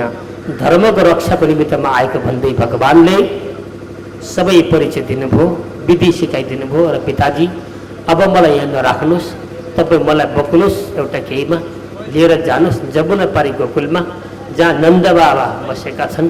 उनका घरमा उनकी पत्नी यशोदाले एउटी छोरी जन्माएकी हुन्छन्। त्यो छोरी टिप्नु, मलाई त्यहाँ राखिदिनु र त्यो छोरी लिएर तपाईँ यस भवनभित्र आउनु पुनः कारागारमा र यहाँ आएर बस्नु। त्यसपछि के गर्नुपर्छ म वहीँ बसी बसी सारा कार्य गर्नेछु भनेर भगवानले सबै कुरो दर्शाउनु भयो, विधि सिकाइदिनु भयो।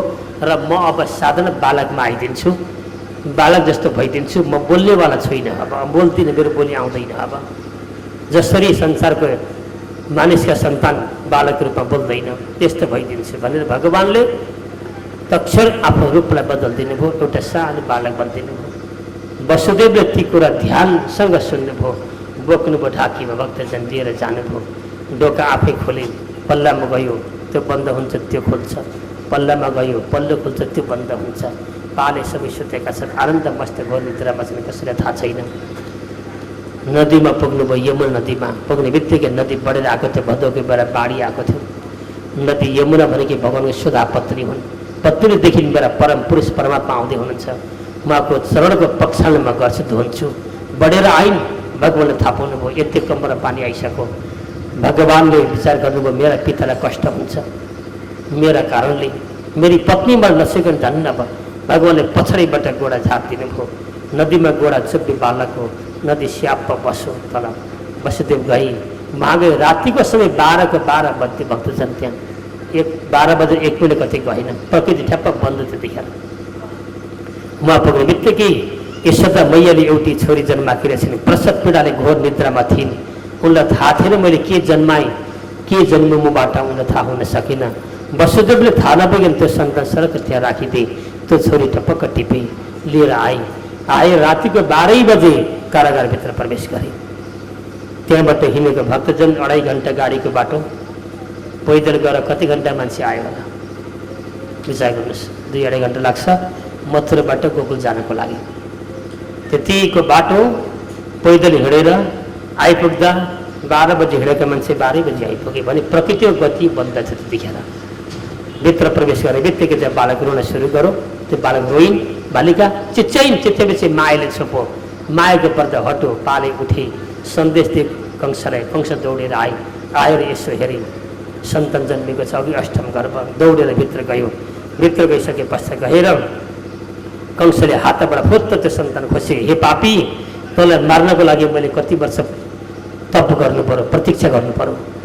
त्यसै दिन यसलाई मारिदिएको थियो भने अहिलेसम्म मैले तेरो डरमा त्रासमा मैले बाँच्नु पर्ने थिएन र तैँले मलाई यसो गरिस्, तँलाई आज मार्छु भनेर अष्टम गर्भ सम्झेर भक्तजन हातमा त्यो बालिकालाई हातमा लियो। देवकीले भनिन्, दाजु माफ गर्नुहोस्, तपाईँले 6वटा सन्तान मेरा मारिदिनु भयो, एउटा श्रापित भएर गयो। अब यति एउटा छोरी भएर जन्मी मलाई दान दिनुहोला। बन्द देवी, तिमीले सुनेकी छौ आकाशवाणीले के भनेको छ? हो दाजु, मैले सुनेकी छु, परन्तु छोरी भएर जन्मी यसै गर्दा हजुरकी शत्रु हुन्न होला भनेको। बन्द देवी, एउटा कुरा याद गर, आकाशवाणीले छोरा छोरी भनेको छैन, यति भनेको छ, हे पापी, जसलाई आफू बहिनी सम्झेर बोकेर लाँदैछस् त्यसैको अष्टम गर्भदेखि तेरो मृत्यु हुन्छ भनेको छ। देवी, हठ नगर, माया नगर, उतापट्टि फर्क, यो गर्भ अन्तिम मेरो शत्रु हो, यसलाई म समाप्त गर्छु भनेर कंसले भक्तजन त्यो भर्खर जन्मेकी बालिका स्त्री नारी बालकलाई हातमा लियो र च्याप्प समातो। दारा किटो यति आवेशमा आयो भनौँ, उसको रिस क्रोधको सीमा रहेन। अन्तिममा यो रिस सबै मार्छ र म गर्दै हाँस्नेछु भनेको थियो र च्याप्प समातेर निचोर्न आँटेको थियो, यसरी घुमाएर चुड्न आँटेको थियो। फ्यास चिप्लो यहाँबाट, जस्ता प्रकारले एउटा माछा पक्रेपछि कसरी चिप्लिन्छ कोही बेला, त्यस्तो चिप्लो पदार्थ जस्तो गरी पोत चिप्लिन् त्यहाँबाट र आकाश मार्गतिर गइन्। माथि उडेर माथि गएर 9 बुजा भएकी देवीको रूपमा आइन्। सिंहमाथि चढेकी भगवतीको अम्बाको स्वरूपमा लिइन् र अट्टहास गर्दै कंसलाई भने, पापी, तैँले मलाई शत्रु सम्झिस्, तेरी शत्रु म होइन। हे पापी, अहो भगिन्यो भाम मयवम्ब तपात्मना पुरुषादिवा पत्युं बहवो हिंसिता सुता। त्यतिखेर तुरुन्त आकाशवाणी गएर उनले भनिन्, हे पापी, तैँले मलाई मार्ने प्रयत्न गरी शत्रु सम्झेर, तर वास्तवमा तेरो शत्रु म थिइनँ। त्यहीले धेरै प्रयास गरेको हुनाले एउटा उपकार गर्छु त माथि, तँलाई दया लागो। हेर, तेरो शत्रु पृथ्वी तलमा अघि जन्मिसको र तैँले अब त्यसलाई खोजेर चिनेर मार्ने प्रयास गर्नुहोला। म तेरी शत्रु होइन, म त योग माया हुँ। तेरो शत्रु पृथ्वी तलमा कहीँ जन्मिसको अघि र त्यसलाई खोजेर तैँले मार्ने प्रयास गर्नु, तेरो कल्याण होस् भन्दै राजन भगवती दुर्गा त्यहाँबाट अन्तर्धान भएर गइन्। कंसलाई पश्चाताप हो, देवकी वसुदेवलाई छोडिदियो त्यहाँबाट। के भयो त आज यो आकाशवाणीको वचन पनि झुट्टो भयो आज, किनकि अष्टम गर्भ तेरो मृत्यु भनेको म गन्दैछु। 6वटा सन्तान मैले खुरो मारेँ, एउटा श्रापित भएर गिरेर गयो, 7 नम्बर भयो। यही हो अष्टम गर्भ, यो बन्द छैन। तर आकाशवाणीले बोलेको वचन पनि आज के भयो? असत्य भयो। माफ गर देवी, तिम्रा छोराको कर्म त्यस्तै रहेछ, मेरा हातबाट मर्नुपर्ने, क्षमा गर भन्दै कंसले हे परीक्षित देवकी वसुदेवलाई कारागारबाट मुक्त गरिदियो। रुँदै रुँदै बिचरा 8वटा सन्तान जन्माए, हातमा एउटा परेन। रुँदै रुँदै फर्केर गए, कंस दरबारतिर गएर सुते। राजन यतापट्टि गएर अब के भयो, नन्द गाउँमा भरे यशोदा मैयालाई त्यो पीडाले छोडो, श्रवकको पीडा, सुत्केरीको पीडा भनौँ न, प्रसवको पीडाबाट बिउजेपछि मैले के जन्माएँ त, यसो हेरेको छोरो जन्माएको रहेछ। जन्माएको त छोरी युगमाया थिइन्, त्यो त गइहालिन्। र तुरन्तै छोरालाई उठाइयो। नन्द बाबाको खुसीको सीमा रहेन, त्यहाँसम्म उनका सन्तान थिएनन् भनिन्छ। त्यहाँभन्दा 6 महिना अगाडि रोहिणीले एउटा सन्तान देखेकी थिइन्। 6 महिनापछि फेरि अर्को सन्तान छोरो जन्मियो। यति सुन्दर छोरा जन्मे, 2टा बसुन् नन्दबा घरमा, त्यसको कुनै वर्णन छैन। यति दिव्य यति सुन्दर सन्तान भई गाउँका सारा व्यक्ति आउँथे, हेर्थे, हे नन्दबाबा कति भाग्यवान तिमी, तिम्रो घरमा यति परम पुरुष परमात्मा जत्तिकै सन्तान जन्मेका छन्। नबन्द रात्रिको समयमा सपनामा देवताले दर्शन दिए नन्दबाबालाई। नन्दबाबा तिम्रो घरमा जन्मेका 2वटा छोरा तिम्रा छोरा होइनन्। को हुन् त? स्वयं भगवान लीला गर्नको लागि, अधर्मको नष्ट गर्नको लागि, धर्मको स्थापित गर्नको लागि, साधुहरूलाई संरक्षण गर्नको लागि भगवान स्वयं मानव शरीर लिएर तपाईँको घरमा हुनुहुन्छ। तपाईँ धन्य हुनुहुन्छ। उहाँहरू स्वयं बालक नभएर पूर्ण परमात्मा हुन्।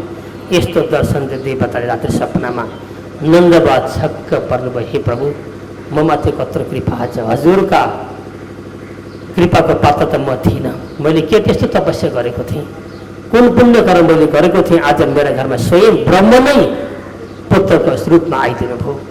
खुसीको सीमा रहेन र भक्तजन नन्दबाबाले तुरन्त घोषणा गरे, मेरा 2वटा पुत्रको जन्मको उत्सव म अब धुमधाम समय मनाउने छु भनेर उनले सारा नगरवासीलाई निमन्त्रण गरे। ग्वालबाल अथवा ती नगरका व्यक्तिहरू निमन्त्रण गरे। नगरका वासीहरू पनि भगवान स्वयं पूर्ण ब्रह्मै हुन् भन्ने आत्मसात भयो। त्यस्तै भावना जागो। उनीहरू पनि भगवानलाई दर्शन गर्नको लागि अत्यन्त भावुक्त भएर नन्दबा घरमा भक्तजन आउने क्रम छ।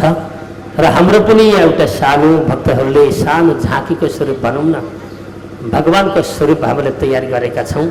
र जो अरू पुराणमा हुन्छ त्योभन्दा भिन्न छ हाम्रो चाहिँ। थोरै म विधि सिकाउँछु हजुरहरूलाई। हामी के गर्छौँ, अति उच्छृङ्खल भइसक्यौँ क्या यो नन्द उत्सवमा पनि भक्तजन। यसको मर्यादाबाट बाहिर हामी गइसक्यौँ। नन्द उत्सवका दिन 5 दिनका दिन यहाँबाट वर्षाउने, फलका झटारा हान्ने, दही अबिर छ्याप्ने, कपडा बिग्री मान्छेको वास्ता छैन। आँखामा लागेर कतिको आँखा घाइते बिग्री भक्तजन, कतिको चोट लाग्यो। यो उच्छृङ्खल धेरै ज्यादा भयो क्या। मर्यादाभन्दा बाहिर हामी जान थाल्यौँ र त्यसलाई पनि परिमार्जित गरौँ भन्ने हैसियतले हामीले प्रसङ्ग नछोडौँ। स्वरूपको ज्ञान होस्, भगवानको त स्वरूपको हृदय वास होस् भन्ने हिसाबले भक्तजन एउटा सानो स्वरूप बनाएका छौँ। त्यसलाई हामी दर्शन गराउँछौँ हजुरहरूलाई। बसी यही दर्शन गराउँछौँ र प्रसादी हामी यहाँबाट झटारो हाल्ने छैनौँ, फ्याँक्छौँ। हामी भक्तलाई पठाएर हातमा यहाँ भोग लागेको प्रसादी छ, हजुरहरूलाई भगवानको कृपा प्रसाद हातमा दिन्छौँ भक्तजन। त्यहाँ लडाइँ गर्दै, कुट्टा मारा गर्दै, दही अबिर छ्याप्दै त भगवान कथाको सार्थक बुझिन्छ भन्दा बुझिँदैन भक्तजन। हो, हाम्रो विद्वान पण्डितहरूले यस्तो कर्म अलिकति थोरै समय सापेक्ष परिमार्जित गर्ने अवस्था आएको छ भक्तजन। 2 पूर्ण मैले घाइते 2-3 जना बनाएँ। 3-4 त्यस्तो भइदियो। माताजी आँखै गए 2 जनाका बिचरा। अपरेसन पुरै गर्नु आँखाले कामै गरेन। 2 माताजीको 2टा दाँतै खुस्केर गयो। सदाको लागि बिचरा दाँत विहीन भइन्। यस्ता घटना भएका छन् र हामी धेरै उच्छृङ्खल तामसी भयौँ क्या। शास्त्रले एक थोक भनेको छ, हामी एकपट्टि दौडेका छौँ। यसको मान के हो, मर्यादा के हो, त्यतापट्टि हामीहरूलाई भएन। हामीलाई नाच्नु, उच्छृङ्खल हुनु, अत्यन्त झाँकीमा तमास गर्नु, त्यही मात्रै हाम्रो परम्परा भक्तजन कथा आयो। र हामी सुन्न जाने भक्तले पनि त्यही भन्यौँ, ए फल्नमा कथा लाग्दैछ, जाउँ न, एक दिन जान्छौँ नि। छैन कथा, न झाँकी छ, न भजन छ, न नाच्न पाइन्छ। त्यस्तो पनि कथा हुन्छ भक्तजन। हामी त्यही भन्दै जान्छौँ, यो बाटो जान्छौँ। अब अर्को हप्ता यहाँ पुराण लागोस्, झाँकी होस् त कति प्रशंसा गर्छौँ हामी। हो, पुराण त त्यस्तो पो हुन्छ त। अस्ति उप्रतिको लागु पुराण त केही न कामको। हो, यो आउँछ भक्त, तर यो बुझौँ हामी भन्न खोजेको मैले। यसलाई बुझौँ, के हो त वास्तविकता, भागवत के हो, त्यसको कथा के हो, कथा वस्तु के हो, पुराण किन सुनिन्छ, पुराणले के दिन्छ, त्यसका सार तत्त्व वस्तु के हुन्, त्यतापट्टि हामी नगएर भक्तजन हामीहरूलाई ज्यादा उफ्रिनु, नाच्नु, तमास गर्नु, हाहल्ला गर्नु, हरेक किसिमका विकृति पहिल्याउनु भक्तजन। पुराण अहिले व्यापार भएर गइदिए भक्तजन। अहिले गुरुजीहरूले पुराण बेच्न थाल्यो, हामीहरूले बेच्यौँ भक्तजन। व्यापारको माध्यम बन्यो, व्यवसायको भाँडो बनाइयो। यो नहोस्, यसलाई रोक्न सकिन्छ भने प्रयास गरौँ सबैले। नदिने पुराणले होइन, दिन्छ, तर सही मार्ग हामी त्यसलाई चिन्न सकौँ हो। यसलाई पनि आत्मसात गर्नको लागि भक्तजन हामीले यो योजना गरेका हौँ। जस्तै पिताजीहरू मेरा घरमा त्यो बुझेर जानुभएको थियो, उहाँहरू त्यही कुरा गर्नुभयो। ठिक छ पिताजी, सम्झौँ, सबैले बुझाउँ, भक्तले बुझ्नुभयो भने ठिक छ, होइन भक्तलाई चाहिएको छ नाटक झाँकिने भने हाम्रो केही लाग्दैन। तर बुझ्नेमा बुझ्छन्, सहीमा दुइटाले बुझ्यो भने समाज सुध्रिन्छ, विकृति हटेर जान्छ। यसका नराम्रो पक्षलाई हटाउने पक्षमा लागौँ भनेर भक्तजन हामीले त्यो गर्न खोजेका थियौँ। हो, पुराणले भन्छ नाम सङ्कीर्तन गर है, बेला बेला गर भन्छ। तर हाम्रा भजन अहिले कहाँ पुगे थाहा छ नि? हामी भजन गाउँछौँ नि, कता कता सुन्छौँ नि। भजनको रस छ त, सुर ताल छ भजनको, त्यहाँ भगवान् नाम जोडिएको कहीँ भेटिन्छ? एकदम उच्छृङ्खल भजन, न सुर न ताल, डरलाग्दो अहिलेका गीत जस्ता नि हो जस्ता हो। यस्तो किसिमको भक्तजन त्यो पक्षलाई अलिकति परिमार्जित गर्नको लागि त्यो सिद्धान्ततिर हामी जान सक्छौँ कि भनेर हाम्रो योजना गरेका हौँ। यसमा हजुरले अन्यथा नसम्झिनु होला, नराम्रो भावना नबोकिदिनु होला कसैले पनि। हो, भरे भन्न आउँछ, कहीँबाट प्रसङ्ग आउँछ हामीमा, उपरे त निकै धनी थिए, निकै धनी मान्छे हुन्, तर यति पनि खर्च गर्न सकेनछन् भन्ने शब्द आउँछ पक्का। तर हामी सुन्छौँ, सुनेर भक्तजन त्यसलाई हामी अनुमोदन गर्छौँ र त्यो भावना नबोकौँ। न कि ठुलो तमास गरेर करोडौँ खर्च गर्दा मात्रै पुनः लाग्ने होइन। यही भागवत कोठाभित्र बसेर 7 दिन पाठ कथा गर्दा पनि त्यति नै हुन्छ, टेन लगाएर दुनियाँ खर्च गर्दा पनि त्यति नै भक्तजन। बरु योभन्दा त्यहाँ पुण्य ज्यादा हुन्छ, फल ज्यादा हुन्छ, त्यो बुझ्ने पक्षमा हामी जाउँ। अहिले याद गर्नु होला, एउटा कुरा भन्छु म, यो सबै खर्च काटेर कोठामा लाउनु पुराण भन्ने यति नै खर्चले 7वटा पुराण लाग्छ भक्तजन, लाग्छ कि लाग्दैन? यी सबैको खर्च कटाउनु, कोठामा सुरक्षितसँगले सरर पाठ गर्नु, प्रष्ट शब्दमा संक्षिप्त कथा गर्दै जानु, पुराणको वास्तविकता बुझ्दै जानु भने यति नै एउटा पुराणको खर्चले 7 पुराण लाउन पुग्छ खर्च। तर हामीमा त्यो आएन, त्यो भावना आएन। यसलाई परिमार्जन गरौँ, अलिकति सुधार लैजाउँ भन्ने पक्षले गर्दा हामीले यो एउटा सानो गर्न खोजेका थियौँ। हजुरहरूले यसलाई अनुमोदन गर्नु होला भन्दै हाम्रो लगभग आउँदैछ दृश्य भगवानको झाँकीको स्वरूप, त्यसलाई हामी अवलोकन गरौँ।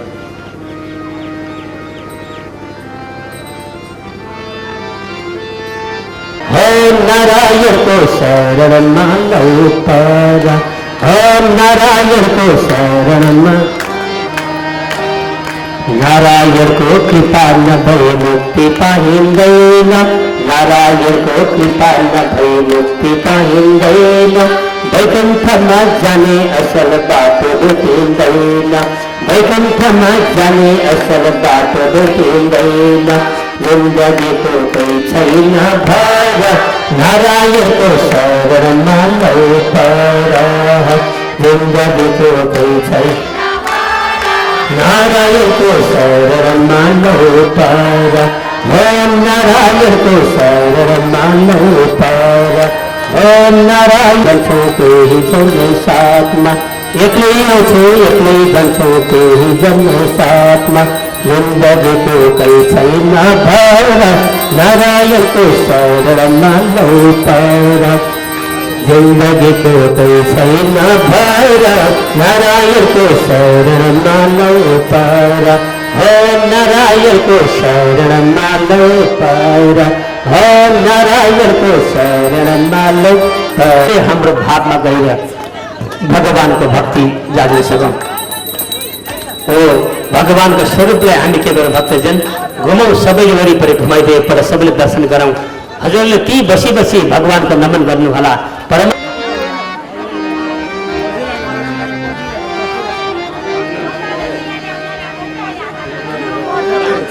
अहिले अहिले बाँड्नु कसो दाइ बाँड्छु, सबैले दर्शन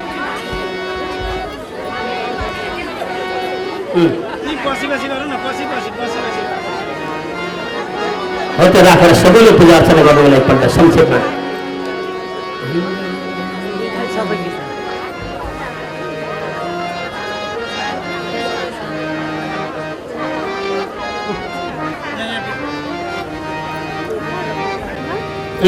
अवलोकन भगवान को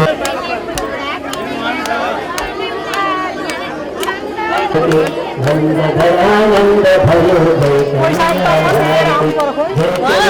लाल के हो घर कन्हैया लाल के की नंद आनंद भयो जय कन्हैया लाल की जय कन्हैया लाल की हो जय कन्हैया लाल की जय कन्हैया नंद आनंद भयो जय कन्हैया लाल की नंद आनंद भयो जय कन्हैया लाल की हाथी दिए घोड़ा दिए और दिए ताल के हाथी दिए घोड़ा दिए और दिए ताल के नंद आनंद भयो जय कन्हैया लाल की आनंद भयो जय कन्हैया लाल की नंद आनंद भयो जय कन्हैया लाल की जय कन्हैया लाल की नंद आनंद भयो जय कन्हैया लाल की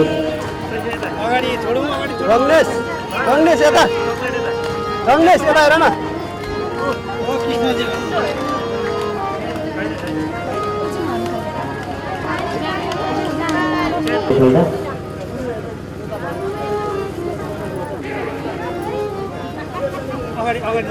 नंद आनंद भयो जय कन्हैया लाल की हो जय कन्हैया लाल की जय कन्हैया लाल की जय कन्हैया लाल की हो जय कन्हैया लाल की जय कन्हैया लाल की हो जय कन्हैया लाल की नंद आनंद भयो जय हाथी दिए घोड़ा दिए और दिए ताल के नंद आनंद भयो जय कन्हैया लाल की नंद घोड़न को हाथी घोड़ा घोड़न को पाल के जबन को हाथी घोड़ा घोड़न को पाल के नंद आनंद भयो जय कन्हैया लाल नंद आनंद जय कन्हैया लाल की जय कन्हैया लाल की हो जय कन्हैया लाल की नंद आनंद भयो जय कन्हैया लाल की नंद आनंद भयो जय कन्हैया नंद आनंद भयो जय कन्हैया र यी सबै नन्द बाबाले के गर्नुभयो सारा गोकुलवासीले भगवानको दर्शन गराइदिनु भयो र सबैको नै कृतज्ञ भएर आफ्नो जीवन सफल भएको अनुभूति गर्दै अनुवादले भने बाँच्न सक्यो भन्ने यस्तो आशीर्वाद भगवानसँग सबैले र भक्तगण नन्दगाउँवासीले नन्दगाउँ ईश्वरले के गर्नुभयो जो हामीले भगवानको र त्यसपछि यहाँको आजको नन्द उत्सव प्रसाद सबै हातमा लिन्छौँ त्यसपछि भित्र जे तातेको छ प्रसादी भगवानको अनुकम्पाले भक्तजन र त्यसलाई सबैले ग्रहण गरेर नसक्ने हामी यहाँबाट प्रस्थान गर्नेछौँ सकिनेछौँ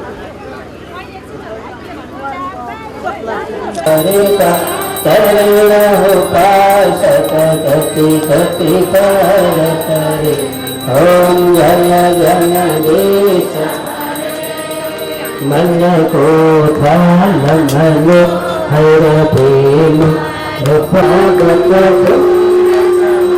गंगाई रखी सब भाते ओम जय गंगेश नित्य जननी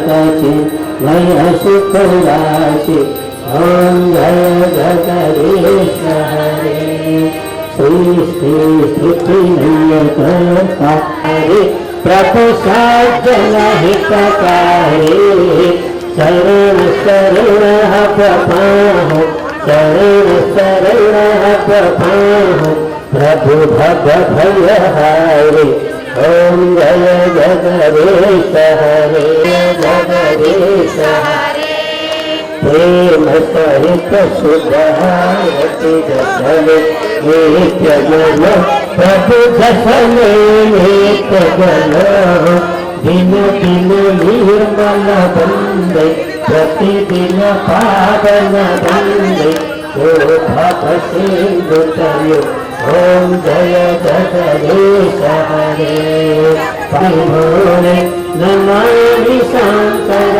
भजमि भोले हर हर शंकर प्रभु शरण हर हर शंकर शिव शरण हर हर शंकर तव शरण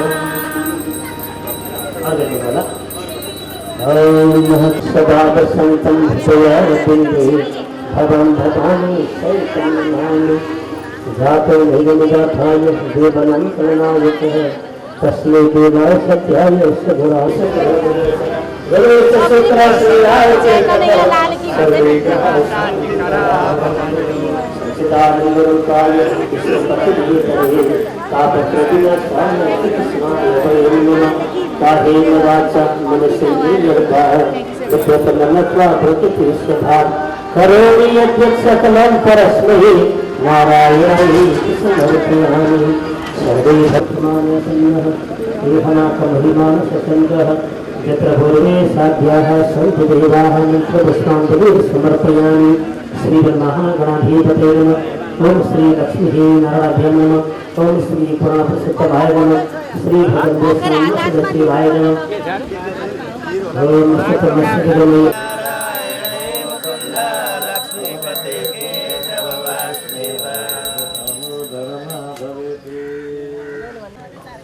आनन्द भने जब आनन्द हुन्छ तब चाहिँ हुन्छ भएन भने यादै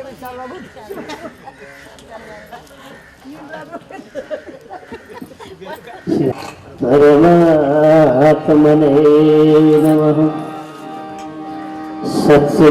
सच्चिदानन्दरूपाय विशतपत्यभिहेतम् तापत्रयविनाशाय श्रीकृष्णाय वयं नमः यन्त्रभुजैकमनुपेतमपेतकृत्यं दैपायनविरहकातराजहामहं पुत्रेतजननोपयां परभोभिनेतोस् तं सर्वभूतहृदयं मुनिमानतस्मै